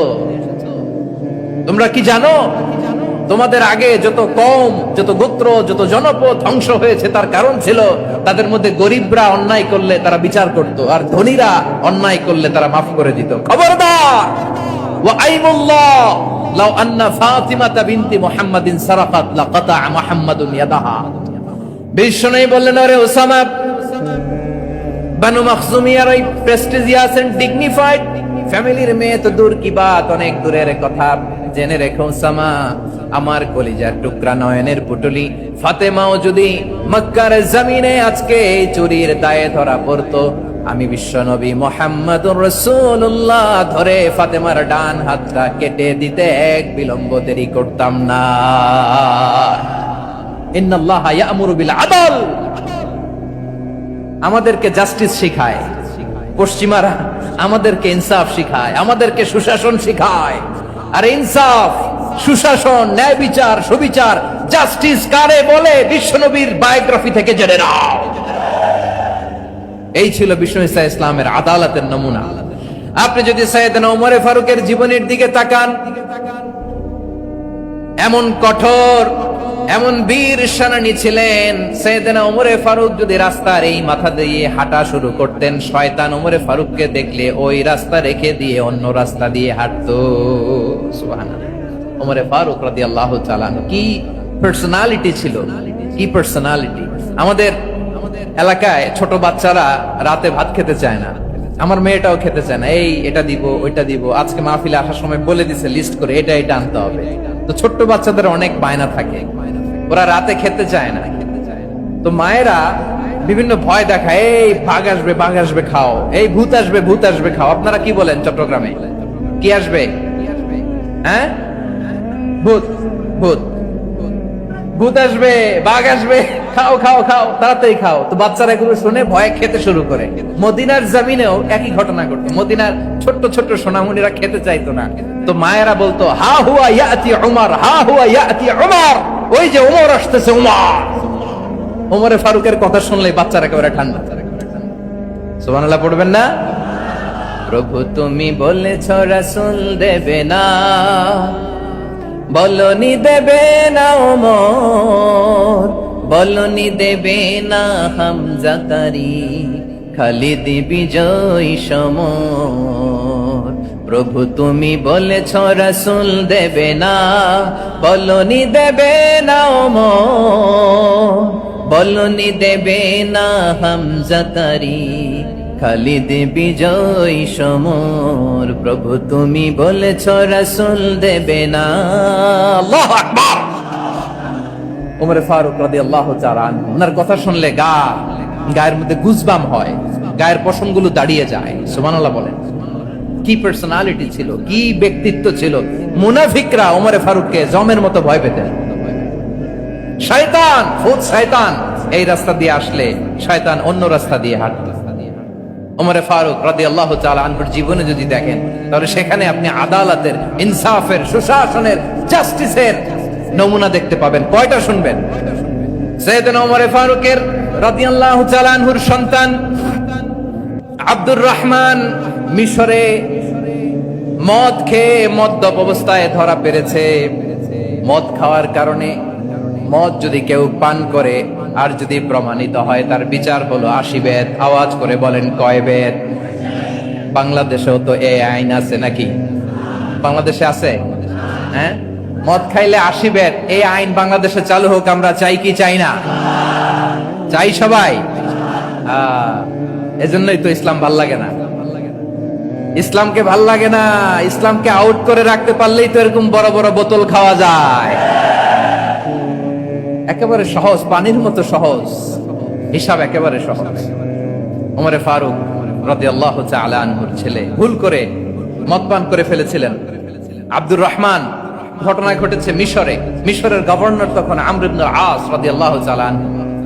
আব্দুর রহমানের ভাই যে গভর্নরকে বলল, গভর্নর যদি একটু দয়া করেন, খলিফার ছেলে আমার ভাই আব্দুর রহমান মদ্যপ অবস্থায় ধরা পড়েছে, জনসম্মুখে যদি আপনি বেত্রাঘাত করেন আমাদের প্রেস্টিজ থাকে না, যদি 80 বেত আপনি মারেন আমার কোনো কথা নাই, কিন্তু ঘরের ভেতরে মারেন। আব্দুর রহমানের ভাইয়ের সুপারিশ শুনে সাইয়েদনা আমর ইবনে আস রাদিয়াল্লাহু তাআলা আনহু রাজি হয়ে গেলেন। ঘরের ভেতরে লোকচক্ষুর আড়ালে 80 বেত তিনি মানলেন। কিন্তু ঘটনাক্রমে এই কথা লুকিয়ে লুকিয়ে ঘরের ভেতরে 80 বেত মারার কথা সাইয়েদনা ওমর ফারুক মদিনা থেকে জানতে পারলেন। মদিনা থেকে তিনি ফরমান জারি করলেন, এই বিচার যেমনটি আমর ইবনে আস আদায় করেছে, এটা প্রকৃতপক্ষে আদায় হয় নাই। আসো সবাই মদিনায় আসো, আমর ইবনে আস মদিনায় আসো, আব্দুর রহমানও আসো, সবাই আসো, জনসম্মুখে এই বিচার কার্যকর করতে হবে। সাইয়েদনা ওমর ফারুক মসজিদে নববীর পিলারের মধ্যে নিজের ছেলেকে বাঁধলেন, আবার জনসম্মুখে 80টা বেত তার গায়ের মধ্যে মারলেন। মাজমুয়ে ফাতাওয়া ইবনে তাইমিয়া রাহিমাহুল্লাহ উনি এটা নকল করেছেন। এটা সবচেয়ে বিশুদ্ধ মত। আরো অনেক মত আছে, মারা গেছে কবরের উপর, ওগুলো বাদই দিলাম। কেমন খলিফা ছিলেন, কেমন খলিফা! পশ্চিমারা তোমরা জাস্টিস আমাদেরকে শেখাও, ইনসাফ কারে বলে, সুশাসন আমাদেরকে তোমরা শিখাও। ওমর ফারুক রাদিয়াল্লাহু তাআলা ওই বিচারকে তিনি ধর্তব্য মনে করেন নাই। মদিনাতে এনে আবার জনসম্মুখে আবার 80 বেত মেরেছেন। মিশরে ওমর ফারুক রাদিয়াল্লাহু তাআলা আনহু আমর ইবনে আসকে গভর্নর করে পাঠালেন। সেখানে আমর ইবনে আসের ছেলে একটা প্রতিযোগিতায় রানার আপ হয়েছে। এক মিশরি সেখানে চ্যাম্পিয়ন হয়েছে। রানার আপ বুঝতে পেরেছেন তো? রানার আপ সেকেন্ড হয়েছে, এক মিশরি হয়েছে চ্যাম্পিয়ন প্রথম। কিন্তু গভর্নরের ছেলে ও জিততে পারে নাই। ও রাগে ওই মিশরির গায়ের মধ্যে কয়েকটা লাঠি দিয়ে বাড়ি মেরেছে। মিশরি যে মদিনাতে ওমরে ফারুকের কাছে বিচার দিলেন, আপনার গভর্নরের ছেলে অন্যায়ভাবে আমার গায়ে হাত তুলেছে। সাইয়েদনা ওমরে ফারুক আবার ফরমান জারি করলেন, আসো মদিনাতে আসো। মিশরীকে ডাকলেন। ওই মিশরের গভর্নর আমর ইবনুল আস রাদিয়াল্লাহু তাআলা আনহুকে ডাকলেন, তার ছেলেকেও ডাকলেন। সবাই বসে রইল। আমর ইবনুল আস রাদিয়াল্লাহু তাআলা আনহু মাথা নিচু করে বসে আছেন, লজ্জায় কাচুমাচু। হায় হায়, আজকে আমার ছেলের কারণে আমিরুল মুমিনিন খলিফাতুল মুসলিমিন ওমরে ফারুকের কাছে আমি জনসম্মুখে লজ্জিত হচ্ছি। সাইয়েদনা ওমরে ফারুক বললেন, এই নাও লাঠি। গভর্নরের ছেলে তোমার মাথার মধ্যে যতগুলো বাড়ি মেরেছে, আজকে জনসম্মুখে তুমি অতগুলা বাড়ি মারো। মিশরী বলে, থাক, আপনি যে ডেকে আনছেন সবার সামনে এটা বলছেন, এতেই আমি খুশি। আল্লাহু আকবার। আপনার মহানুভবতা দেখে আমি খুশি, আর অপমানের দরকার নাই। ওমরে ফারুক বলে, না, খবরদার, এই কথা মিশরী তুমি বলো না, মারো, যতগুলা বাড়ি মেরেছে মারো। বাধ্য হয়ে মিশরী আমর ইবনুল আসের সামনে ওনার কলিজার টুকরা সন্তানের মাথার মধ্যে বাড়ি মারতে আরম্ভ করলেন। ঠিক যতগুলা বাড়ি গভর্নরের ছেলে আমর ইবনুল আসের ছেলে মিশরীর গায়ে মেরেছিল, মাথায় মেরেছিল, মিশরী গুনে গুনে ততটা মারলেন। এই দৃশ্য দেখে ওমরে ফারুক রেগে মেগে আগুন, রাগের চোটে রাগ সামলাতে না পেরে, আর নিজেকে সামলাতে না পেরে মিশরীরে বললেন, ছেলেরে মারা শেষ হয়ে গেলে এবার বাবার টাক মাথার মধ্যে কয়েকটা বাড়ি মার। রাগের চোটে, আউট অফ অ্যাঙ্গার, রাগের চোটে, যে আমার পাঠানো গভর্নর আমর ইবনুল আস তার ছেলেকে কেন আদব তারবিয়া কেন শিক্ষা দিতে পারে না। ছেলেরে মারা হইলে এবার আমর ইবনুল আসের মাথার মধ্যে দুইটা মারো। এটা রাগে বলেছে, এটা শাস্তি হিসেবে না। সুবহানাল্লাহ পড়ে। তোমরা আমাদেরকে সুশাসন শিখাও, আমাদেরকে সুশাসন শিখাও। বিশ্বনবী বলেন, আদাল এটা যেন তেন বিষয় না, এটা দিয়েই মানবিক সমাজ গড়তে হবে। আল্লাহ তাআলা কিয়ামতের কঠিন ময়দানে, যেদিন স্বামী স্ত্রীকে চিনবে না, স্ত্রী স্বামীকে দেখে পালিয়ে যাবে, বন্ধু বন্ধুরে চিনবে না, পীর সাহেব মুরিদরে চিনবে না, মুরিদ পীর সাহেবরে চিনবে না, দলের কর্মী তার নেতারে চিনবে না, নেতা তার কর্মীরে চিনবে না, বন্ধু বন্ধুরে দেখে পালাবে। এই কঠিন মুহূর্তে সূর্যটা মাথার কাছে চলে আসবে, জমিনটা তামার জমিন হবে। আজকের জমিনের মতো নয়। মানুষ ঘর্মাক্ত, ক্লান্ত, শ্রান্ত মাথার মগজগুলো কানের ছিদ্র আর নাকের ছিদ্র দিয়ে বেয়ে বেয়ে পড়বে। বিশ্বনবী ফরমান, কিয়ামতের ওই কঠিন ময়দানে 7 শ্রেণীর ব্যক্তিকে রব্বুল আলামিন তার আরশের নিচে ছায়া দিবেন। তার মধ্যে প্রথম শ্রেণীর ব্যক্তি হলো ইমামুন আদিল। ইমামুন আদিল, ন্যায়পরায়ণ শাসক, যে ইনসাফের সাথে বিচার করে, যে জাস্টিস সমাজে সার্ভ করে, যে সুশাসন নিশ্চিত করে, ওই ইমামুন আদিল। আদিল শব্দটা বুঝছেন না? ইন্নাল্লাহা ইয়া'মুরু বিল আদল। পাইছেন? আদিল। 7 শ্রেণীর ব্যক্তিকে আল্লাহ তাআলা সুশীতল আরশের নিচে ছায়া দিবেন, যেদিন তার দেয়া ছায়া ছাড়া কোনো ছায়া থাকবে না। এর প্রথম হচ্ছে ইমামুন আদিল, ন্যায়পরায়ণ শাসক। চিল্লায় বলেন সুবহানাল্লাহ। আবার বিশ্বনবী বললেন, ইন্নাল মুকসিতিনা ইনদাল্লাহি আলা মানাবির মিন নূর আন ইয়ামিনির রহমান। কিয়ামতের দিন যারা ন্যায়পরায়ণ হিসেবে আল্লাহর সামনে দাঁড়াবে, কিয়ামতের দিন রব্বুল আলামিন তার আরশের ডান দিকে ওই ন্যায়পরায়ণ লোকদের জন্য আরশের ডান দিকে একটা নূরের মিম্বারে তাদেরকে বসার সুযোগ করে দিবে। আল্লাহর আরশের ডান দিকে ন্যায়পরায়ণ লোকদের জন্য আল্লাহ তাআলা নূরের মিম্বার বানাবে। চারটেখানে কথা মনে করেছেন? আল আদাল, জাস্টিস। ইন্নাল্লাহা ইয়া'মুরু বিল আদল। আল্লাহ তাআলা এই আদালতের নির্দেশনা দেয়, সুবিচার, সুশাসন। প্রিয় ভাইয়েরা, এটা আমরা বাংলাদেশে চাই কি চাই না? এই যে অরাজকতা, এই যে অন্যায়, এই যে জুলুম, এই যে ইনকনসিস্টেন্সি, সমাজের অসঙ্গতি, এর প্রধান কারণ জাস্টিস নাই, সুবিচার নাই, সুশাসন নাই। শেষবারের মতো আওয়াজ করে বলেন তো, আমরা বাংলাদেশে আদল চাই কি চাই না? তাহলে প্রথম নির্দেশনা শেষ। আল্লাহ তাআলা তোমাদেরকে আদলের আদেশ দেন। এরপরে আল্লাহ বললেন, আমি তোমাদেরকে ইহসানের আদেশ দেই। ইন্নাল্লাহা ইয়া'মুরু বিল আদলি ওয়াল ইহসান আমি তোমাদেরকে যেমনি আদলের নির্দেশনা দেই তেমনি ভাবে তোমাদেরকে ইহসানের নির্দেশনা দেই। ইহসান, আওয়াজ করে সবাই বলেন তো ইহসান। সবাই বলেননি, সবাই বললে এতটুকু আওয়াজ হবে আমি বিশ্বাস করি না। আওয়াজ করে বলুন আল ইহসান।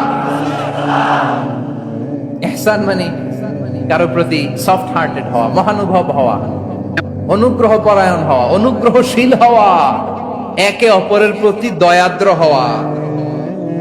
একে অপরের প্রতি দয়াদ্র অনুগ্রহশীল হওয়া ছাড়া মানবিক সমাজ কঠিন কালেও গঠন করা সম্ভব না। প্রিয় ভাইয়েরা, সুন্দর আচরণ দিয়ে, ইহসান দিয়ে যা জয় করা যায়, নরম আচরণ দিয়ে যেটা অর্জন করা যায়, কঠোরতা দিয়ে সেটা পারা যায় না। বিষ্ণু ঈসা ইসলাম ইহসান দিয়ে, কোমল আচরণ দিয়ে, তার অনুগ্রহ দিয়ে তিনি অনেক কাফিরের হৃদয়কে জয় করে ফেলেছেন। সাইয়েদনা সুমামা ইবনে উসাল রাদিয়াল্লাহু তাআলা আনহুর কথা মনে পড়ে যায়। তিনি ছিলেন ইয়ামামার বাদশা। মদিনাতে বিশ্বনবীকে হত্যা করার নিয়তে এসেছিলেন। গোপনে গোপনে বিশ্বনবীকে হত্যা করে আবার ইয়ামামাতে তিনি ফিরে যাবেন। কিন্তু কি অবাক করা কাণ্ড, হত্যা করতে পারে নাই, সাহাবাদের হাতে তিনি ধরা পড়ে গেলেন। সাইয়েদনা সুমামা ইবনে উসাল রাদিয়াল্লাহু তাআলা আনহু হত্যার নিয়তে আসলেন, কিন্তু হত্যা করতে পারলেন না। সাহাবারা ওনাকে ধরে ফেললেন, ধরে মসজিদে নববীর পিলারের মধ্যে বেঁধে রাখলেন।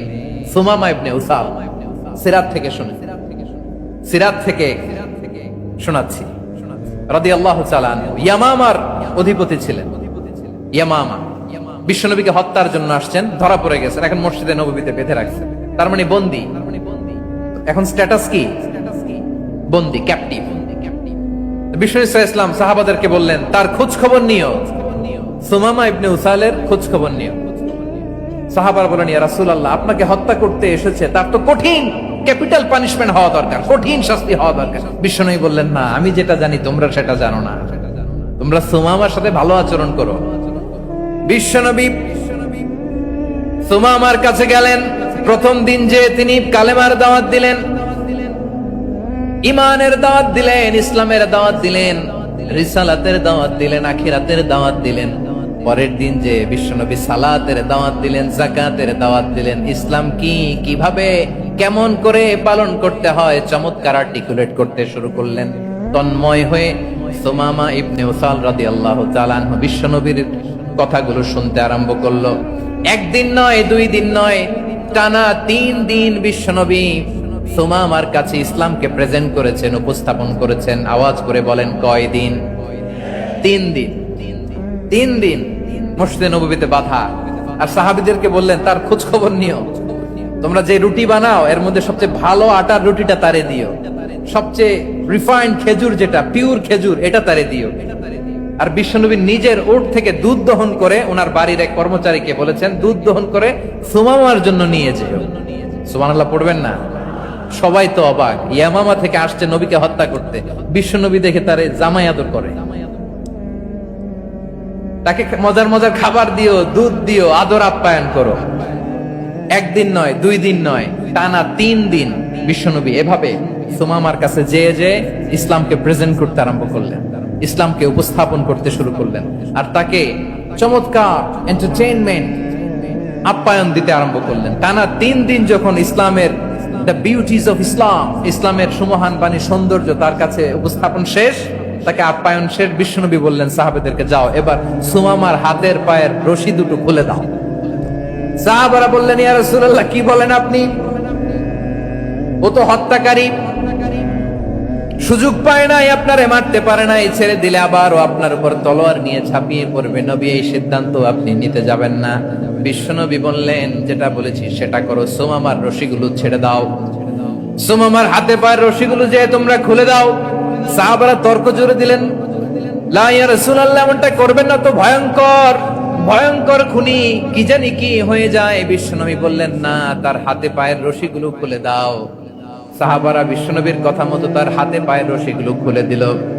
সুমামা মুহূর্তের মধ্যে মসজিদে নববী থেকে বের হয়ে ইয়ামামায় ফিরে না যে মসজিদে নববীর পাশে একটা খেজুর বাগান ছিল সেখানে চলে গেলেন।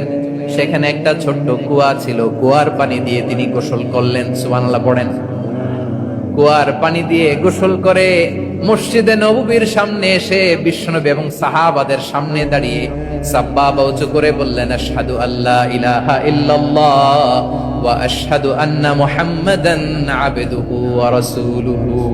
আল্লাহু আকবার।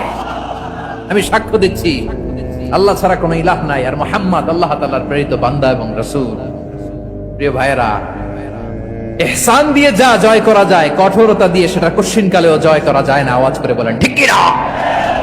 এবার সুমামা দাঁড়িয়ে বলে, ওগো নবী, আমি তো কালিমা পড়ে মুসলমান হয়ে গেলাম, এবার শুনেন, এই মুহূর্তের আগে আপনার চেহারার চাইতে নিকৃষ্ট কোনো চেহারা আমার কাছে ছিল না, কিন্তু শাহাদা পাঠ করার পরে আপনার চেহারার চাইতে উত্তম শ্রেষ্ঠ কোনো চেহারা আমার কাছে আর নাই।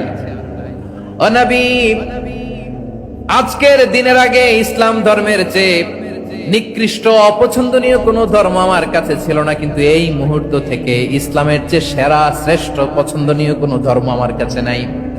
নবী গো, আজকের দিনের আগে মদিনার চাইতে অপছন্দনীয় নিকৃষ্ট কোনো শহর আমার কাছে ছিল না, কিন্তু এই মুহূর্তের পর থেকে মদিনার চাইতে কোনো শ্রেষ্ঠ শহর আমার জানা নাই। সে ছিল গমের বড় ডিলার, গম বেচতো। কি বেচতো? তার গম কিনে মক্কার লোকেরা রুটি খাইতো। সে ঘোষণা দিল, আজকে থেকে মক্কাবাসীদের জন্য সব গম আমি হারাম করে দিলাম, মক্কাবাসী এখন না খেয়ে মরে। সুবহানাল্লাহ পড়বেন না? মক্কাবাসী বিশ্বনবীর কাছে আসলেন, এসে বললেন, মুহাম্মদ, আমরা তো তোমার ভাই, তোমার চাচা, তোমার ভাতিজা, তোমার আত্মীয়, তুমি সুমামারে বলো সে যেন আবার গমের সাপ্লাই মক্কার জন্য অনুমতি দিয়ে দেয়। বিশ্বনবীর অনুমতি ক্রমে সুমামা আবার মক্কাতে গম পাঠাতে শুরু করলো। পড়েন সুবহানাল্লাহ। ইহসান, ইহসান দিয়ে আপনি যেটা জয় করতে পারবেন, you can win the heart of your enemies. ইহসান দিয়ে আপনি আপনার শত্রুর হৃদয়কে জয় করতে পারবেন। আওয়াজ করে বলেন ঠিক কি না? এজন্য আল্লাহ বললেন, ওয়া আনফিকু ফি সাবিলিল্লাহি ওয়া লা তুলকু বিআইদিকুম ইলাত তাহলুকা ওয়া আহসিনু ইন্নাল্লাহা ইউহিব্বুল মুহসিনিন। তোমরা আল্লাহর রাস্তায় দান করবে আর নিজেরা নিজেদেরকে ধ্বংসের হাতে ঠেলে দিও না। তোমরা একে অপরের প্রতি ইহসান করবে, কারণ ইহসানকারীদেরকে আল্লাহ বড্ড ভালোবাসেন। সুবহানাল্লাহ পড়েন। আবার সূরা রহমানে আল্লাহ বললেন, হাল জাযাউল ইহসানি ইল্লাল ইহসান ফাবিআইয়ি আলা, সবাই পড়েন, ফাবিআইয়ি আলাই রাব্বিকুমা তুকাযযিবান। ইহসানের প্রতিদান হিসেবে ইহসানি হয়। বিশ্বনবী সুমামার প্রতি যেমন ইহসান করেছেন, সুমামাও ঠিক তেমন ইহসান ফিরিয়ে দিয়েছে। ঠিক কিনা বলেন? তাহলে এক নম্বরে হচ্ছে আদ, ন্যায় বিচার। দুই নম্বরে সবাই বলেন ইহসান, সদাচরণ। ইহসান দুই ধরনের প্রিয় ভাইরা, ইহসান ফিল ইবাদা, ইহসান ফিল মুআমালা। ইহসান ফিল ইবাদা হচ্ছে একাগ্র অনুভবে ইবাদতে ডুব দেওয়া, এর নাম ইবাদতের ইহসান। সুবহানাল্লাহ পড়ে। বিশ্বনবী বলেন ইহসান মানে কি জানো নাকি? হাদিসে জিবরিলে সাইয়েদনা জিবরিল আলাইহিস সালাম বিশ্বনবীকে বললেন, আখবিরনি আনিল ইহসান। নবী আমাদেরকে বলেন ইহসান মানে কি? বিশ্বনবী বললেন, আনতা আবুদাল্লাহা কাআন্নাকা তারাহু ফাইন লাম তাকুন তারাহু ফাইন্নাহু ইয়ারাক। ইহসান মানে হলো এমন ভাবে তুমি আল্লাহর সামনে নিজেকে উজাড় করে ইবাদত করবে, তুমি ভাববে তুমি আল্লাহকে দেখতে পাচ্ছ। আর এটা যদি ভাবা তোমার জন্য কঠিন হয়ে যায়, অন্তত এতটুকু তুমি ভাববা যে আল্লাহ তোমাকে দেখতে পাচ্ছেন। ঠিক কিনা বলেন? আমার বীর চট্টলার ভাইয়েরা, কেউ যেটা দেখে না সেটা দেখে কে? এই বিশ্বাস হৃদয়ের মধ্যে আছে? নামাজে যখন দাঁড়ান এই ফিলিংসটা আনা যাবে? হ্যাঁ, এশার সালাত তো এখনো হয় নাই না? আলোচনা শেষে এশার সালাত এখানে অনুষ্ঠিত হবে, তাই না? আচ্ছা বলুন তো, আমরা এশার সালাত পর্যন্ত বেঁচে থাকবো এই গ্যারান্টি আছে কার কার? হাত তোলেন। কয়েকজন হাত তুলছে পেছনে, না বুঝে তুলে ফেলছে। এশা পর্যন্ত যে আমরা হায়াত পাবো কোনো গ্যারান্টি আছে? সবাই আওয়াজ করে বলেন গ্যারান্টি আছে? গ্যারান্টি নাই। এজন্য বিষ্ণু ইসলাম বলেছে, এমন ভাবে নামাজে দাঁড়াও, ইবাদত করো, মনে করো হতে পারে এটাই আমার জীবনের শেষ নামাজ। পারফর্ম দ্য সালাহ as if this is your last and final prayer. এমন ভাবে সালাতে দাঁড়াও, ভাবো হতে পারে এটাই তোমার জীবনের শেষ নামাজ। এমন ভাবে নামাজে দাঁড়াও, ভাবো এটাই শেষ নামাজ। তাহলে নামাজে একাগ্রতা বাড়ায় দিবে কে? ফলে ইবাদতের ইহসান আমাদের অর্জিত হবে। আর মুআমালাতে ইহসান হলো, বিশ্বনবী বলেন, ইন্নাল্লাহা তাবারাকা ওয়া তাআলা কাতাবাল ইহসানা আলা কুল্লি শাই, ফাইদা কাতালতুম ফাআহসিনুল কিতলা ওয়া ইযা যাবাহতুম ফাআহসিনুদ যাবহা ওয়ালিয়ুহিদ্দা আহাদুকুম শাফরাতাহু ওয়ালিয়ুরিহ যাবিহাতাহু। ইহসান দুই ধরনের, আওয়াজ করে বলতে হবে। কয় ধরনের? সবাই বলুন আওয়াজ করে, কয় ধরনের? একটা হচ্ছে ইহসান ফিল ইবাদা, ইবাদতে ইহসান। ইবাদতে ইহসান কি? একাগ্র অনুভব দিয়ে ইবাদত করা, মন প্রাণ দিয়ে ইবাদত করা। আর মুআমালাতে ইহসান কি? সব কাজে, দৈনন্দিন কাজে, কর্মে, সামাজিক অ্যাক্টিভিটিতে কোমলতা প্রদর্শন করা, অনুগ্রহের সাথে সবকিছু করা। আল্লাহ তাআলা ইন্নাল্লাহা তাবারাকা ওয়া তাআলা কাতাবাল ইহসানা আলা কুল্লি শাই, তিনি সবকিছুর ব্যাপারে ইহসানকে আবশ্যক করেছেন। সবকিছু, মুমিনের সব কাজে ইহসানের পরশ থাকবে। ওয়া ইযা কাতালতুম ফাহসিনুল কিতলা, বিষ্ণুই বলেন তুমি যখন কাউকে হত্যা করো ইহসানের সাথে করো। সুবহানাল্লাহ পড়বেন না? যখন হত্যা করো তখনও ইহসানের সাথে। আচ্ছা, হত্যা করবো আবার ইহসান আসবে করতে করে, তো মেরেই ফেলবো আমি। আল্লাহ, ও ভাই, একজন খুন করেছে, খুনি, রাষ্ট্রীয় আইনে তার শাস্তি হয়েছে ডেথ পেনাল্টি, মৃত্যুদণ্ড। এখন মৃত্যুদণ্ড দেখে আপনি যেমনি মন চায় তেমনি মারবেন লোকটারে? ওর নাক কেটে ফেলতে পারবেন? ওর কান কাটতে পারবেন? ওর চোখ উপড়ে ফেলতে পারবেন আপনি? যেমন মন চায় তার অঙ্গহানি করা যাবে না। ইহসানের সাথে তাকে হত্যা করবে। সুবহানাল্লাহ, this is Islam, this is the true essence of Islam. ওয়া ইযা যাবাহতুম ফাহসিনুয যাবহা, যখন জবাই করবে তখনও ইহসানের সাথে জবাই করবে। করব জবাই, ওইখানেও নাকি ইহসান। আচ্ছা, কুরবানির দিন আমরা পশুগুলোরে কি করি বলেন সবাই আওয়াজ করে? জবাই। জবাই মানে তো এটার মেরেই ফেলতেছি, একটু পরে তো টুকরো টুকরো করে গোশতগুলো খাবো। এটা তো খাবো, এটা তো মেরেই ফেলবে। বিষ্ণু বলে না, জবাইয়ের মধ্যেও, মুমিনের জবাইয়ের ভেতরেও ইহসানের পরশ থাকা চাই। যখন জবাই করবে প্রাণীটাকে হাত পা টাইট করে বেঁধে নাও, ছুরিটাকে শার্পেন করে নাও, ধারালো করে নাও, যাতে অল্প সময় জবাইটা হয়ে যায়, প্রাণীটা যাতে কম কষ্ট পায়। সুবহানাল্লাহ পড়ে। দিস ইজ কল্ড ইহসান। ইহসান, আল্লাহ তাআলা যেমনি আদলের আদেশ করেছেন, ন্যায় বিচার, জাস্টিস এনশিওর করতে বলেছেন, সমাজে ইহসানের ব্যবহার, ইহসানের অনুশীলন তিনি করতে বলেছেন। এজন্য মুমিনের প্রতিটি কাজে, আমার চট্টগ্রামের ভাইয়েরা আমার দিকে তাকান, খেয়াল করে শুনুন, মুমিন জীবনের প্রতিটি কাজে ইহসানের পরশ থাকা চাই। আমরা যেন আমাদের পরিবারের প্রতি ইহসান করি, আমরা যেন আমাদের কর্মচারীদের প্রতি ইহসান করি, আমরা যেন আমাদের কলিগদের প্রতি ইহসান করি, আমরা যেন আমাদের ভাইদের প্রতি ইহসান করি। মুমিন জীবনের প্রতি কাজে ইহসানের পরশ থাকার দরকার আছে না নাই? কথা বুঝতে পেরেছেন? তাহলে আল্লাহ তাআলার তিনটা আদেশ ছিল, কয়টা গেল?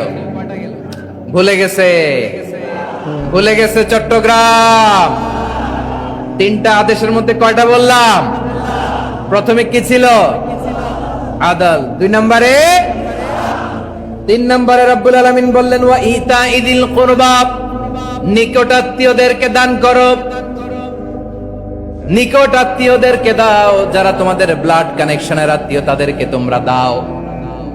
এখানে জেনারেলি বললেন দাও, কি দিব সেটা তিনি এখানে বলেন নাই, সেটা তিনি সূরাতুল ইসরার মধ্যে বলেছেন। আল্লাহ বলেন ওয়া আতিযাল কুরবা হাক্কা, নিকট আত্মীয়দেরকে তাদের অধিকার, তাদের প্রাপ্য তোমরা বুঝিয়ে দাও। দেখেন, একটা শান্তির সমাজ, একটা সমৃদ্ধ সমাজ, একটা মানবিক সমাজ গঠনের জন্য আল্লাহ তাআলা বেশি না, মাত্র 3টা অর্ডার, 3টা ভার্ডিক্ট তিনি জারি করেছেন। 1 নাম্বার সুশাসন, ন্যায় বিচার। 2 নাম্বার ইহসান। 3 নাম্বার নিকটাত্মীয়, যারা কাছের, তোমার ভেরি ক্লোজ রিলেশনশিপে আছে, তাদেরকে দাও। দাও, দিলে বাড়িয়ে দেয় কে? অনেকে দিতে চায় না, কৃপণতা করে। দিলে বাড়ায় দেয় কে? ও মিয়া, মদিনার মধ্যে সবচাইতে গরিব সাহাবী ছিল বেলাল রাদিয়াল্লাহু তাআলা আনহু। ওনার এন্টায়ার অ্যাসেট, সম্পদের পরিমাণ কতদূর জানেন? একটা লুঙ্গি। বেলাল রাদিয়াল্লাহু তাআলা আনহু, ওনার টোটাল ওয়েলথের এস্টিমেশন হচ্ছে মাত্র একটা লুঙ্গি। একটা লুঙ্গি, টোটাল ওয়েলথ এস্টিমেশন টোটাল সম্পদের পরিমাণ বেলাল রাদিয়াল্লাহু তাআলা আনহুর কি ছিল? কথা বোঝে নাই বোধহয়, কি ছিল? ওই বেলাল রাদিয়াল্লাহু তাআলা আনহুকে বিষ্ণু ইসলাম বলেছেন, আনফিক ইয়া বেলাল, ও বেলাল তুমিও দাও। ওয়ালা তাখশা মিন যিল আরশি ইখলালা, আরশের অধিপতির তো কোনো ঘাটতি নাই, তুমি দিলে ওই আল্লাহ তোমারে বাড়ায় দিবে। এজন্য আমার প্রিয় ভাইয়েরা, দিলে কমে না, দিলে বাড়ে। অনেকে ধরে রাখে, নতুন কিছু নিতে পারে না, হাত দিয়ে যেটা ধরে রেখেছেন এটা দিয়ে দেন, বড় একটা ধরার সুযোগ পাবেন। জোরে বলেন ঠিক কিনা? ধরেন 5 কেজি ওজনের একটা ধরে রাখছেন, এখন 10, এটা না ছাড়লে 10 কেজি ধরতে পারবেন আপনি? আচ্ছা, 10 কেজির জিনিস একটা আছে হাতে, ওইটা যদি ছেড়ে দেন তাইলেই না 15 কেজি ধরতে পারবেন। কথা বলেন ঠিক কিনা? তাহলে দিলে বাড়িয়ে দেয় কে? রব্বুল আলামিন বললেন 3 নাম্বার আদেশ হলো তোমাদের প্রতি সমাজটারে কেমন করে মানবিক সমাজ, সুন্দর সমাজ গড়বা। 3 নাম্বার আদেশ হলো ওয়াআতিদাল কুরবা হাক্কা, নিকটাত্মীয়দেরকে তাদের প্রাপ্য বুঝিয়ে দাও। এই নিকটাত্মীয়দেরকে তাদের অধিকার বুঝিয়ে দেওয়া, প্রাপ্য বুঝিয়ে দেওয়াতে আমাদের গাফলতি আছে না নাই? চট্টগ্রামে নাই? মাশাআল্লাহ আছে, আছে।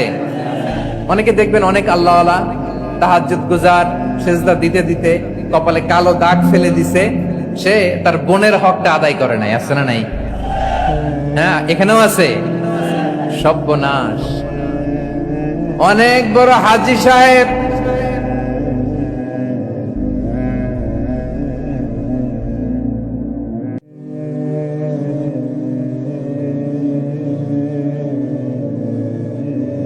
বিশাল লম্বা দাড়ি, ছেলেরে সব দিয়ে দিছে, মেয়ে পারে না। এজন্য 3 নাম্বার আল্লাহ বললেন ওয়া ইতা ইদিল কুরবা, নিকটাত্মীয়দেরকে দাও। কি দিবা? তাদের অধিকার দিয়ে দাও। বোনের অধিকার বুঝিয়ে দাও, মেয়ের অধিকার বুঝিয়ে দাও, ফুফুর অধিকার বুঝিয়ে দাও। দেখবেন অনেক মায়েরা ছেলের পাতে মুরগির রান দেয়, মেয়ের পাতে দেয় মুরগির ঠ্যাং। এরকম আছে না নাই? ছেলেরা কি দেয়? মুরগির। মেয়ের পাতে কি দেয়? মেয়ের কি মুরগির রান খেতে মনে চায় না? মনে চায় না? এমনটা করা যাবে না। নিকটাত্মীয়দেরকে অধিকার দিয়ে দাও, নিকটাত্মীয়ের সাথে সুসম্পর্ক রাখো। আদেশটা কার? এজন্য প্রিয় ভাইয়েরা, জীবনে যদি বারাকা অর্জন করতে চান, নিকটাত্মীয়দের সাথে সুসম্পর্ক রাখতে হবে, তাদের জন্য উপহার পাঠাতে হবে। বিশ্বনবী বলেন লা ইয়াদখুলুল জান্নাতা কাদে, যে ব্যক্তি আত্মীয়তার সম্পর্ককে ছিন্ন করে দেয় সে কঠিন কালেও আল্লাহর জান্নাতে ঢুকবে না। আপনি কি এটারে সহজ হাদিস মনে করছেন? এটা সহজ কথা? আপনি ভাবছেন আপনার নামাজ আপনারে বাঁচাতে পারবে, আপনার রোজা বাঁচাতে পারবে, আপনার তাহাজ্জুদ আপনারে বাঁচাতে পারবে? অধিকার নষ্ট করলে কিছুই আপনারে বাঁচাতে পারবে না। এজন্য নিকট আত্মীয়দেরকে দিতে হবে বেশি বেশি। বিশ্বনবী বলেন ইন্না সাদাকাতা আলাল মিসকিনি সাদাকা ওয়া আলা যির রাহিমি ইসনাতান সাদাকাতুন ওয়া সিলা। মিসকিনরে দান করলে শুধু দানের সওয়াব হয়, নিকট আত্মীয়কে দান করলে 2টার সওয়াব হয়। সাদাকার সওয়াব হয়, আবার আত্মীয়তার বন্ধন অটুট রাখার সওয়াব হয়ে যায়। আবার বিশ্বনবী বললেন মান সাররাহু আইয়ুবসাতা লাহু ফি রিজকিহি ওয়া ইউনসা লাহু ফি আসারিহি ফালইয়াসিল রাহিমা। যে ব্যক্তি তার রিজিকের প্রশস্ততা চায় আর হায়াতে বরকত চায়, সে যেন তার আত্মীয়ের সাথে সুসম্পর্ক রাখে। আমার প্রিয় চট্টলার ভাইয়েরা, আমাদের রিজিক বাড়ুক, এটা আমরা চাই কি চাই না? সবাই চান? হ্যাঁ, আমাদের রিজিকে প্রশস্ততা আসুক, চাই কি চাই না? আমাদের হায়াতে বরকত আসুক, আমরা চাই কি চাই না? এই 2টা যদি চান তাহলে নিকটাত্মীয়দের সাথে সুসম্পর্ক রাখবেন। পারবেন? তাহলে সমাজটারে মানবিক সমাজ বানায় দিবে কে? 3টা আদেশ চলে গেল। কয়টা? আওয়াজ করে বলেন। 1 নম্বরে কি ছিল? 2 নম্বরে, 3 নম্বরে নিকটাত্মীয়দেরকে দান। আপনাদেরকে আরো শোনার আগ্রহ আছে? আপনাদের মনোযোগ আছে না গেছে? কষ্ট হচ্ছে না? মাশাআল্লাহ, মাশাআল্লাহ। তাকবীর পড়ুন, লিল্লাহি তাকবীর।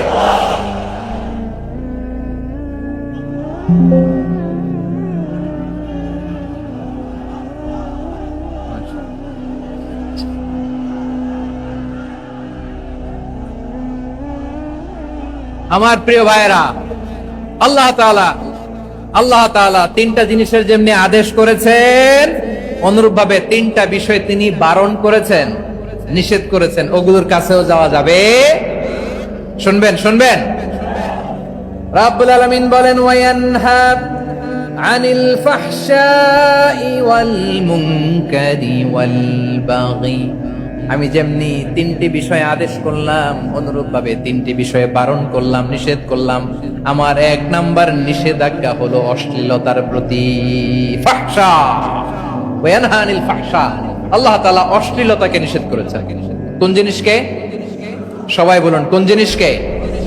যত ধরনের, যত টাইপের, যত ক্যাটাগরির অশ্লীলতা হতে পারে, সব অশ্লীলতাকে হারাম করেছেন কে?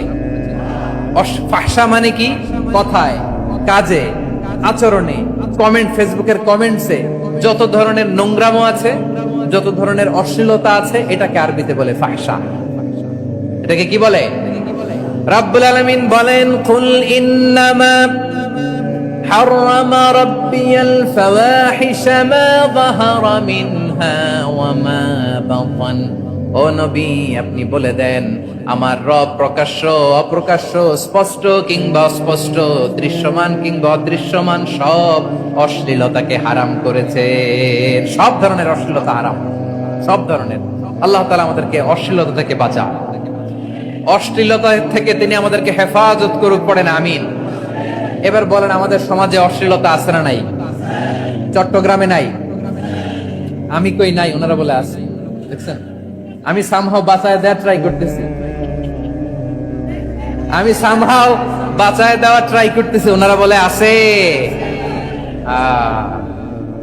অশ্লীলতা নানা ভাবে, নানা নামে, নানা মোড়কে আমাদের সমাজে আছে না নাই? সংস্কৃতির নামে, ফ্যাশনের নামে, বিনোদনের নামে, উপন্যাসের নামে, কনসার্টের নামে অশ্লীলতা আছে না নাই? আপনি দেখেছেন কনসার্ট গুলোর অবস্থা? এই যে আতিফ আসলাম যে আসছে আমাদের দেশে, তারপর কে কে আসছে? আমাদের তরুণ তরুণীরা, আমাদের যুবক যুবতীরা, আমাদের জেনজিরা। কি অবস্থা ওইখানে? হ্যাঁ, কি অবস্থা? কে বাঁচাবে ওদের? কে রক্ষা করবে ওদের ইমানের, ওদের চরিত্রের হেফাজতের গ্যারান্টি কে দিবে? কনসার্টের নামে অশ্লীলতা আছে না নাই? ছেলে মেয়ে একে অপরকে জড়ায় ধরতেছে, একে অপরকে চুমো খাচ্ছে, প্রকাশ্যে, দিবালোকে, গণমানুষের সামনে। আল্লাহ তাআলা এই অশ্লীলতা থেকে আমাদেরকে বেঁচে থাকতে বলেছেন, বেঁচে থাকতে বলেছেন। রূপালী জগতের নামে অশ্লীলতা আছে না নাই? এই টার্মটা আপনারা জানেন না? রূপালী জগৎ কি জগৎ? আসলে কি রূপালী জগৎ না অন্ধকার জগৎ? আমার বোনেরা, আপনাদেরকে যে কি বলে তারা বুঝায়, রূপালী জগৎ শুনেই আপনি ভরকে যাবেন না। রূপালী জগতে যে নারী যত বেশি উলঙ্গ, সে নাকি তত বেশি সাহসী। জানেন, বলে এটা একটা সাহসী নারী, খুব সাহসী পদক্ষেপ তার। যত বেশি শরীর থেকে কাপড় নামাতে পারবে, যত বেশি বস্ত্রহীন হয়ে নিজেকে প্রেজেন্ট করতে পারবে, সে নাকি তত বেশি সাহসী। আমার চট্টলার ভাইয়েরা, শয়তানের প্রথমে এজেন্ডা ছিল বনি আদমকে বস্ত্রহীন করা। সে আদম এবং হাওয়া আলাইহিস সালামকে নিষিদ্ধ গাছের ফল খাইয়ে তাদেরকে বস্ত্রহীন করেছে। এই জামিনেও সে আমাদেরকে বস্ত্রহীন করতে চাইবে। এই রূপালী জগতের নামে তারা এটা করে। আমার প্রিয় বোনেরা, আপনি জানেন না আপনার দাম কত? ওরা আপনাদেরকে বিজ্ঞাপনের সস্তা পণ্য বানাতে চায়। ওরা আপনাদেরকে ওদের ভোগের লিপসার টুলস বানাতে চায়। ওরা আপনাদেরকে দিয়ে ওদের খায়েশ পূরণ করতে চায়। এটা আপনাদের জন্য মোটেও ডিগনিটি নয়, এটা আপনাদের জন্য সম্মান নয়। আপনার সম্মান শালীনতায়, আপনার সম্মান হেজাবে, আপনার সম্মান ভদ্রতায়, আপনার সম্মান আপনার ডিসেন্ট পোশাকে। পোশাক বলে দেয় এই নারীটা ভদ্র না অভদ্র। পোশাক বলে দেয় এই মেয়েটা কোন ঘরের মেয়ে। আওয়াজ করে বলেন ঠিক কিনা? আপনি জানেন না, আপনার সস্তা পণ্য বানায়, ভোগের পণ্য, বিলবোর্ডে আপনাকে উলঙ্গ করে উপস্থাপন করে। এই অশ্লীলতার সাথে ইসলামের কোন সম্পর্ক। এজন্য আল্লাহ বলেন, আমি অশ্লীলতাকে হারাম করেছি। অশ্লীলতাকে হারাম করার প্রথম কারণ হলো এর মাধ্যমে মানবতাকে অপমানিত করা হয়। কারণ মানুষের সম্মান মানুষের পোশাকে। মানুষ যখন পোশাকহীন হয়ে যায়, বস্ত্রহীন হয়ে যায়, তার সম্মান কমে যায়, ঠিক কিনা? অশ্লীলতাকে হারাম করার প্রথম কারণ হচ্ছে মানুষ মানুষকে অপমান করে। একটা নারী, সে তো সম্মানিত, নারী যে কত সম্মানিত নারীর এটা বুঝেই নাই। বিশ্বনবী বলেন, আর দুনিয়া কুল্লুহা মাতা ওয়া খায়রু মাতা'আদ দুনিয়াল মারআতুস সালিহা। আমার বোনেরা, 5টা প্যান্ডেলে আপনারা এলইডিতে আমার আলোচনা শুনছেন, আমি জানি। আপনাদের এই গর্ভ যে কত দামি আপনি জানেন না। আপনার পেট থেকেই আসবে আগামী দিনের সালাহুদ্দিন আল আইয়ুবী, আপনি অনাগত দিনের ইমাম মাহদী আল মুনতাদর। আপনার পেট থেকেই আসবে অনাগত দিনের ফয়সাল, ওয়াসিম, মুগ্ধ, আবু সাইদের মতো বীর যোদ্ধা। লূত আলাইহিস সালাম বললেন, তোমরা কি এমন এক অশ্লীল কার্যক্রমে ডুব দিলে নাকি যেটা গোটা বিশ্বের কেউ কখনো করে নাই, তোমরাই প্রথম করেছো? পড়েন নাউযু বিল্লাহ। এই পশ্চিমের এই রোগ আমার দেশে যেন আসতে না পারে, আমাদের সজাগ থাকতে হবে। প্রিয় ভাইরা, চিল্লায় বলেন ঠিক কিনা? পশ্চিমের অবস্থা ভয়ঙ্কর। পাশ্চাত্যে, আমি যুক্তরাষ্ট্রে ছিলাম অনেকদিন, কয়েক মাস, বিভিন্ন স্টেটে ঘুরেছি। গার্ডিয়ানরা উদ্বিগ্ন, ছেলে মেয়েদেরকে, ছোট্ট ছেলে মেয়ে, ওদেরকে জিজ্ঞেস করে, তুমি how do you feel right now inside yourself? তুমি ভিতরে ভিতরে কেমন ফিল করো? তোমার কি ছেলে ছেলে লাগে না মেয়ে মেয়ে লাগে? আচ্ছা বলেন, এই ছোট্ট বাচ্চাটাও কি এগুলো জেন্ডার অ্যাসাইনমেন্ট বলতে এগুলো কিছু বুঝে? এইভাবে মিসগাইড করা হচ্ছে। কৌতূহল বশত ছোট্ট ছেলে যদি বলে আমার তো মেয়ে মেয়ে লাগে, তখন বলে যে না, তুমি মেয়ে, ছেলে না। মা বাবা বাধা দিলে ওকে আলাদা গভর্নমেন্ট হাউসে নিয়ে যায়। ভয়ঙ্করতম অবস্থা।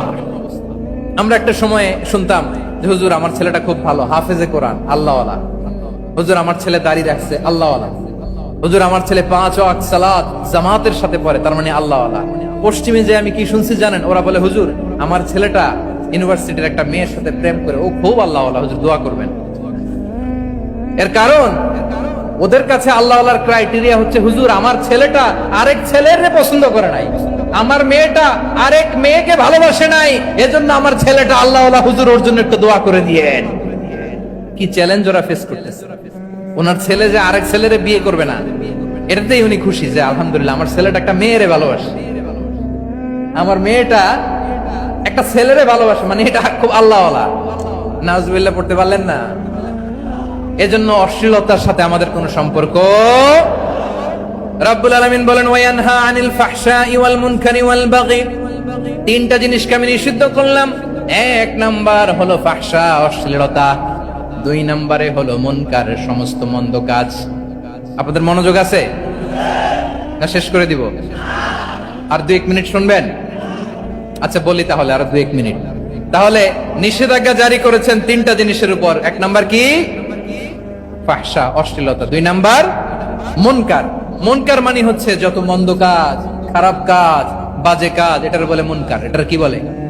আপনারা পড়ছেন না, তা'মুরুনা বিল মা'রুফি ওয়া তানহাউনা আনিল মুনকার। ভালো কাজের আদেশ, সৎ কাজের আদেশ, অসৎ কাজের নিষেধ। মুনকার, মুনকার হচ্ছে মানুষের স্বাভাবিক বিবেকবোধ যেটাকে খারাপ বলে, ওইটাই মুনকার। পৃথিবীর সব আসমানি গ্রন্থ যেটাকে খারাপ বলেছে, মানুষের স্বাভাবিক বিবেকবোধ যেটাকে খারাপ বলেছে, এগুলো সব মুনকার। যেমন ইফটিজিং, এটা কি ভালো না খারাপ? মজুদদারি, খাদ্যে ভেজাল দেওয়া, ওজনে কম দেওয়া, মাছে ফরমালিন মিশানো, চাঁদাবাজি, টেন্ডারবাজি, দখলবাজি, এগুলো আমাদের স্বাভাবিক বিবেকেই বলে এগুলো খারাপ, এগুলো হচ্ছে মুনকার। আল্লাহ তাআলা এই মুনকার থেকে আমাদেরকে বেঁচে থাকতে বলেন, আর শয়তান এই মুনকারের প্রতি আমাদেরকে উদ্বুদ্ধ করে। আল্লাহ তাআলা বললেন, ইয়া আইয়ুহাল্লাযীনা আমানু লা তাত্তাবিউ খুতুওয়াতিশ শাইতান ومن يتبع خطوات الشيطان فإنه يأمر بالفحشاء والمنكر। আল্লাহ বললেন, আমার গোলামেরা শোনো শোনো, ও আমার বিশ্বাসী বান্দারা খবরদার, তোমরা কশিনকালেও শয়তানের পদাঙ্ক অনুসরণ করবে না, কারণ শয়তান তোমাদেরকে অশ্লীলতা এবং মন্দ কাজের দিকে উদ্বুদ্ধ করে। আমাদের কাজ হচ্ছে শয়তান আমাদেরকে যেদিকে নিতে চায় আমরা তার উল্টা দিকে যাব, ঠিক কিনা বলে? শয়তান এই মন্দ কাজকে আমাদের কাছে বিউটিফাই করে চাকচিক্যময় করে আমাদের সামনে উপস্থাপন করে। এজন্য আল্লাহ বলেন মুনকারকে থামাতে হবে, মুনকার প্রতিরোধ করতে হবে। মুনকার প্রতিরোধের দায়িত্ব শুধু আমাদের নাকি? শুধু আপনার খতিব সাহেবের, ইমাম সাহেবের, নাকি মুসলিম উম্মার সবার? আওয়াজ করে বলুন, মুনকার অসৎ কাজ প্রতিরোধের দায়িত্ব কার? রাব্বুল আলামিন বলেন কুনতুম খায়রা উম্মাতিন উখরিজাত লিন-নাসি তা'মুরুনা বিল মা'রুফি ওয়া তানহাউনা আনিল মুনকার। তোমাদেরকে শ্রেষ্ঠ জাতি করে জমিনের মধ্যে আবির্ভূত করা হয়েছে যাতে করে তোমরা জমিনের ভেতরে সৎ কাজের আদেশ করতে পারো আর অসৎ কাজের নিষেধ করতে পারো।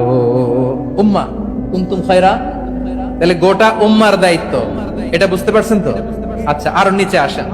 এরপরে আল্লাহ বললেন শুধু উম্মাহ না, এই জমিনের রাজত্ব আমি যাদের হাতে দেই, এই জমিনের মালিক আমি যাদেরকে বানিয়ে দেই, যাদেরকে আমি সরকারের দায়িত্ব দেই, তাদেরকেও মুনকার প্রতিরোধের দায়িত্ব দিয়েছে কে? আল্লাহ বলেন যারা ক্ষমতার মসনদে বসেছে তাদেরকে 4 দফা কর্মসূচি আমি আল্লাহ দিলাম। আওয়াজ করে বলেন কয় দফা? আল্লাহ বলেন আল্লাযীনা ইম্মাক্কান্নাহুম ফিল আরদি আকামুস সালাতা ওয়া আতাউস যাকাতা ওয়া আমারু বিল মা'রুফি ওয়া নাহাউ আনিল মুনকার ওয়ালিল্লাহি আকিবাতুল উমুর। যারা এই জমিনের উত্তরাধিকার হয়েছে তারা 4 দফা কর্মসূচি নিয়ে সামনে আগাবা। সালাত কায়েম করবা, যাকাত আদায় করবা, সৎ কাজের আদেশ দিবা, অসৎ কাজ থেকে মুনকার প্রতিরোধ করবা। আদেশটা কার? আমার প্রিয় চট্টলার ভাইরা, পুরো উম্মার দায়িত্ব মুনকার প্রতিরোধ করা, সরকার প্রধানের দায়িত্ব মুনকার প্রতিরোধ করা। এরপর আল্লাহ বলেন প্রতিটা ফ্যামিলির যিনি প্রধান সিইও বাবা, প্রত্যেক বাবারও দায়িত্ব এই মুনকার প্রতিরোধ করা। আওয়াজ করে বলেন ঠিক কিনা?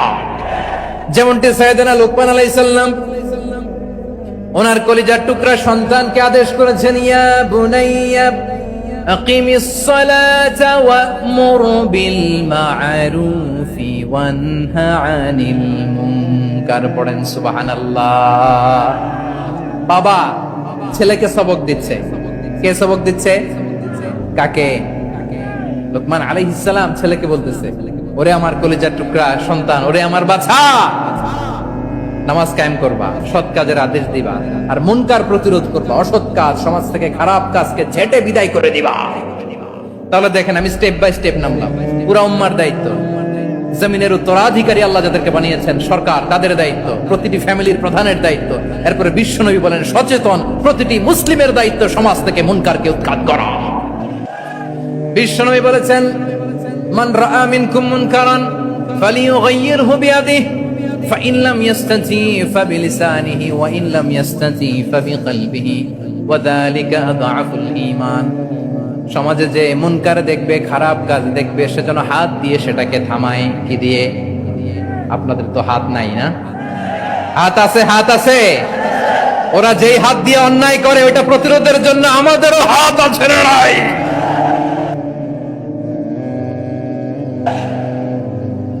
থামাতে হবে, থামাতে হবে।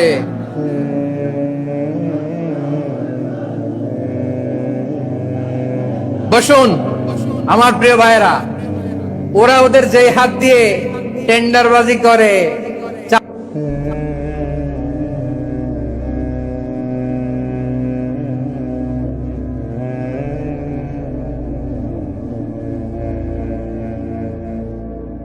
চাঁদাবাজি করে, ইফটিজিং করে, দখলবাজি করে যে হাত দিয়ে, ওই মুনকার ফিতনাতাল্লা তুসিবান্নাল্লাযীনা যালামু মিনকুম খাসসা। ও আমার গোলামেরা, ওই আযাবকে ভয় করো যে আযাব যখন আমি জমিনের বুকে পাঠাই শুধু জালেমদেরকেই মারি না, আলেমদেরকেও মারি। আযাব যখন আসে তখন শুধু জালিমই মরে না, আলেমও মরে, জানেন? মুসা আলাইহিস সালামের পায়ে একবার একটা লাল পোকা কামড় দিয়েছে, লাল পিঁপড়া। লাল পিঁপড়া কামড় দিলে খুব আরাম লাগে না? কি লাগে? হ্যাঁ, জলে না? লাল একটা পিঁপড়া কামড় দিছে,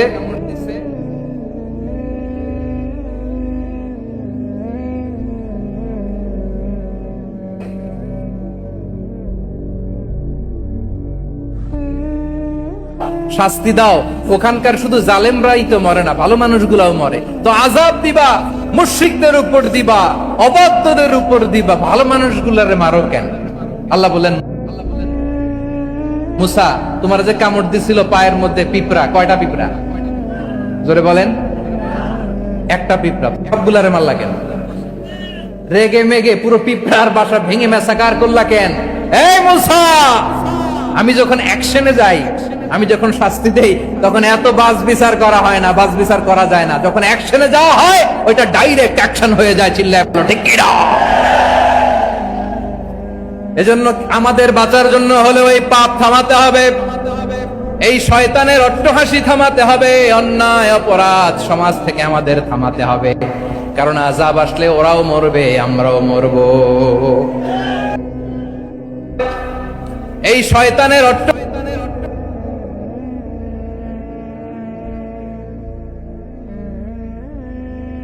থামাতে হবে, অন্যায় অপরাধ সমাজ থেকে আমাদের থামাতে হবে। কারণ আযাব আসলে ওরাও মরবে, আমরাও মরব। একটা জাহাজ 2 তলা, আপনি আছেন মালয়েশিয়া থেকে দোহাতে নামলাম। দোহায় যখন আমার ট্রানজিট, তখন শুনতে পেলাম যে আল্লামা বিদায় নিয়েছেন। আমার কি মরবে? আসলে কি শুধু ওরা মরবে, নাকি তলা ফুটো হলে ভিতরে পানি ঢুকলে আপনারও শরীর সমাধি হবে? তলা দিয়ে যখন পানি ঢুকবে, জাহাজ ঢুকলে আপনিও মরবেন। এজন্য নিজে মরার আগে ওই পাগলগুলোর নিচতলায় যে থামাতে হবে। চিল্লায় বলেন ঠিক কি না? এজন্য আল্লাহ বললেন, মুনকার প্রতিরোধের দায়িত্ব সমাজের টপ টু বটম সবার। পুরো আম্মার দায়িত্ব, সরকার প্রধানের দায়িত্ব, প্রতিটি ফ্যামিলির প্রধান বাবার দায়িত্ব।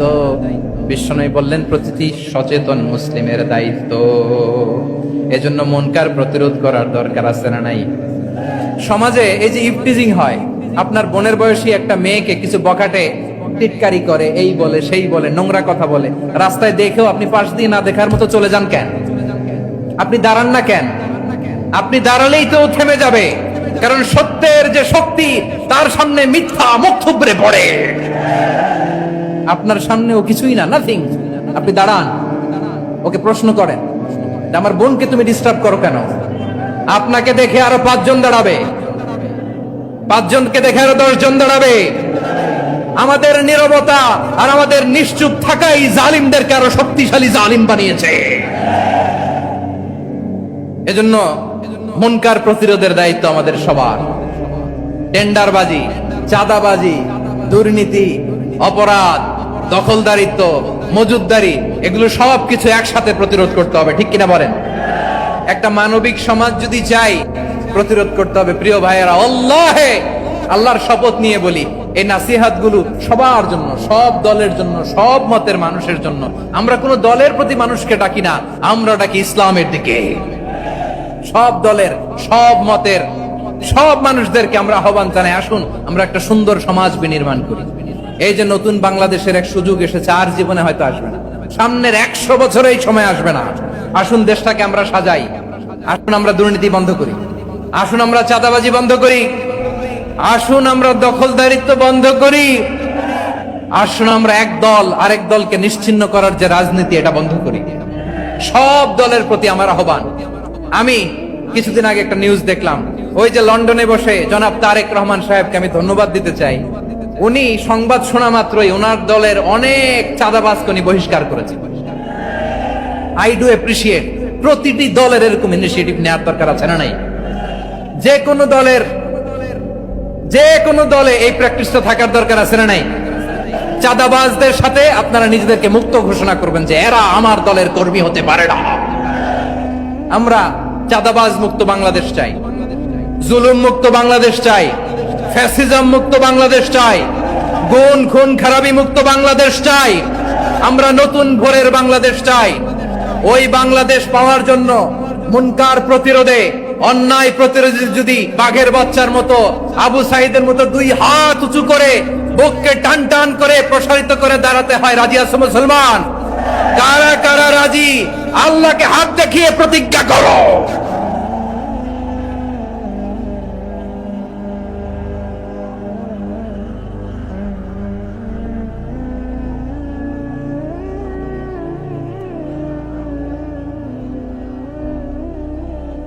আমার প্রিয় ভাইয়েরা, বসুন বসুন আমার ভাইয়েরা। রাব্বুল আলামিন বলেন, ওয়ায়ানহা আনিল ফাহশাই ওয়াল মুনকারি ওয়াল বাগি ইয়াইদুকুম লাআল্লাকুম তাযাক্কারুন। বসুন। আল্লাহ বললেন, আমি অশ্লীলতাকে নিষেধ করি, আমি সব ধরনের মন্দ কাজকে নিষিদ্ধ করি, সব শেষে আমি সীমা লঙ্ঘনকে তোমাদের জন্য নিষিদ্ধ করি। আলোচনা মনে আছে তো, না ভুলে গেছেন? নিষিদ্ধ করেছেন কয়টা জিনিস? 1 নম্বরে অশ্লীলতা, 2 নম্বরে মুনকার তথা সব মন্দ কাজ, 3 নম্বরে আল বাগি, সীমা লঙ্ঘন, ক্রসিং দ্য লিমিট। সীমা লঙ্ঘন করা ভালো না। We all should know our limits. চিল্লায় বলেন ঠিক কিনা? একই আয়াতে আল্লাহ বললেন, কুল ইন্নামা হাররামা রাব্বিয়াল ফাওয়াহিশা মা যাহারা মিনহা ওয়া মা বাতানা ওয়াল ইসমা ওয়াল বাগিয়া বিগাইরি। আল্লাহ যখন অন্যায় ভাবে যে অবাধ্য হয়, যে সীমা লঙ্ঘন করে, তাদেরকেও আমি এটা হারাম করে দিলাম। সীমা লঙ্ঘন করা হারাম, সীমা লঙ্ঘন করা হারাম। আল্লাহ বারবার বারবার আমাদেরকে ওয়ার্নিং দেয়। যখন আমরা থামি না তখন আল্লাহ ধরে, আর যখন ধরে তখন ছাড়ে না। ধরে ধরে ধরে না, ধরলে আল্লাহ। ফেরাউনকে কিন্তু হুট করে ধরে নাই, আপনারা জানেন 9 বার ওয়ার্নিং দিয়েছে। ফেরাউনকে আল্লাহ তাআলা ওয়ার্নিং দিয়েছিল কয়বার? বীর চট্টলার বীর সেনানীরা আওয়াজ করে বলেন, ফেরাউনকে ধরার আগে ওয়ার্নিং দেয়া হয়েছিল কয়টা? রাব্বুল আলামিন বলে, ওয়ালাকাদ আতাইনা মূসা 9 আয়াতিন বাইয়িনাত। 9টা মুজিজা দেখিয়েছি। 1 2 3 বারবার এইভাবে রিমাইন্ডার, ওইভাবে রিমাইন্ডার, এইভাবে নসিহত, ওইভাবে দাওয়া। ফাকুলা লাহু কাওলান লাইকিনা, নরম করে বলো, সফট করে বলো, যত ওয়ে হতে পারে দাওয়া মেথডোলজি। মূসা আলাইহিস সালামের সব অ্যাপ্লাই শেষ। 10ম বারে যে আল্লাহ ধরছে, 10ম বারে যে ধরেছে। এজন্য আল্লাহ বলেন, আমি সীমা লঙ্ঘনকে পছন্দ করি না। কোরআনের অন্য আয়াতে বাগীকে বলা হয়েছে আল ইতিদা। সীমা লঙ্ঘন যারা করে তাদেরকে আল্লাহ বলেছেন মুতাদিন। ওয়াকাতিলু ফি সাবিলিল্লাহিল্লাযীনা ইউকাতিলুনাকুম ওয়া লা তা'তাদু ইন্নাল্লাহা লা ইউহিব্বুল মু'তাদিন। আমি সীমা লঙ্ঘনকারীদেরকে কঠিনকালেও পছন্দ করি না। আমরা যেন সীমা লঙ্ঘন না করি। রাজি আছেন তো? যে কোনো ক্ষেত্রে ইবাদতে যেন সীমা লঙ্ঘন না করি। অনেকে আমরা ইবাদতে সীমা লঙ্ঘন করে ফেলি। বিশ্বনবী সাল্লাল্লাহু আলাইহি ওয়াসাল্লাম যেটা শিখিয়েছেন, এর বাইরে যে অতিরিক্ত বুজুর্গ হতে চায়, এরকম আছে না নাই? করা যাবে না, কোনো ক্ষেত্রেই সীমা লঙ্ঘন করা যাবে, এমনকি যুদ্ধ ক্ষেত্রেও না। বিষ্ণু ইসলাম বলেন, খবরদার যুদ্ধ ক্ষেত্রেও সীমা লঙ্ঘন করো না। কি সুন্দর ইসলাম আমরা পেয়েছি। বিশ্বনবী বলেন, খবরদার যুদ্ধের ময়দানে কোনো নারীর গায়ে হাত তোলো না, কোনো শিশুর গায়ে হাত তোলো না, কোনো গবাদি পশু হত্যা করো না, কোনো শস্য ক্ষেত্র ধ্বংস করো না, ইবাদতরত অন্য ধর্মের কোনো সন্ন্যাসীর গায়ে হাত তোলো না। বলেন সুবহানাল্লাহ। তাহলে আমরা সীমা লঙ্ঘন করতে পারবো? প্রিয় ভাইরা, একটা সুখী, সমৃদ্ধ, শান্তির সমাজ, মানবিক সমাজ যদি আমরা গঠন করতে চাই, আমাদের আল্লাহর দেয়া কয়টা আদেশ মানতে হবে বলেন দেখি? সবাই বলেন কয়টা? আর বেঁচে থাকতে হবে কয়টা জিনিস থেকে? আওয়াজ করে বলেন কয়টা?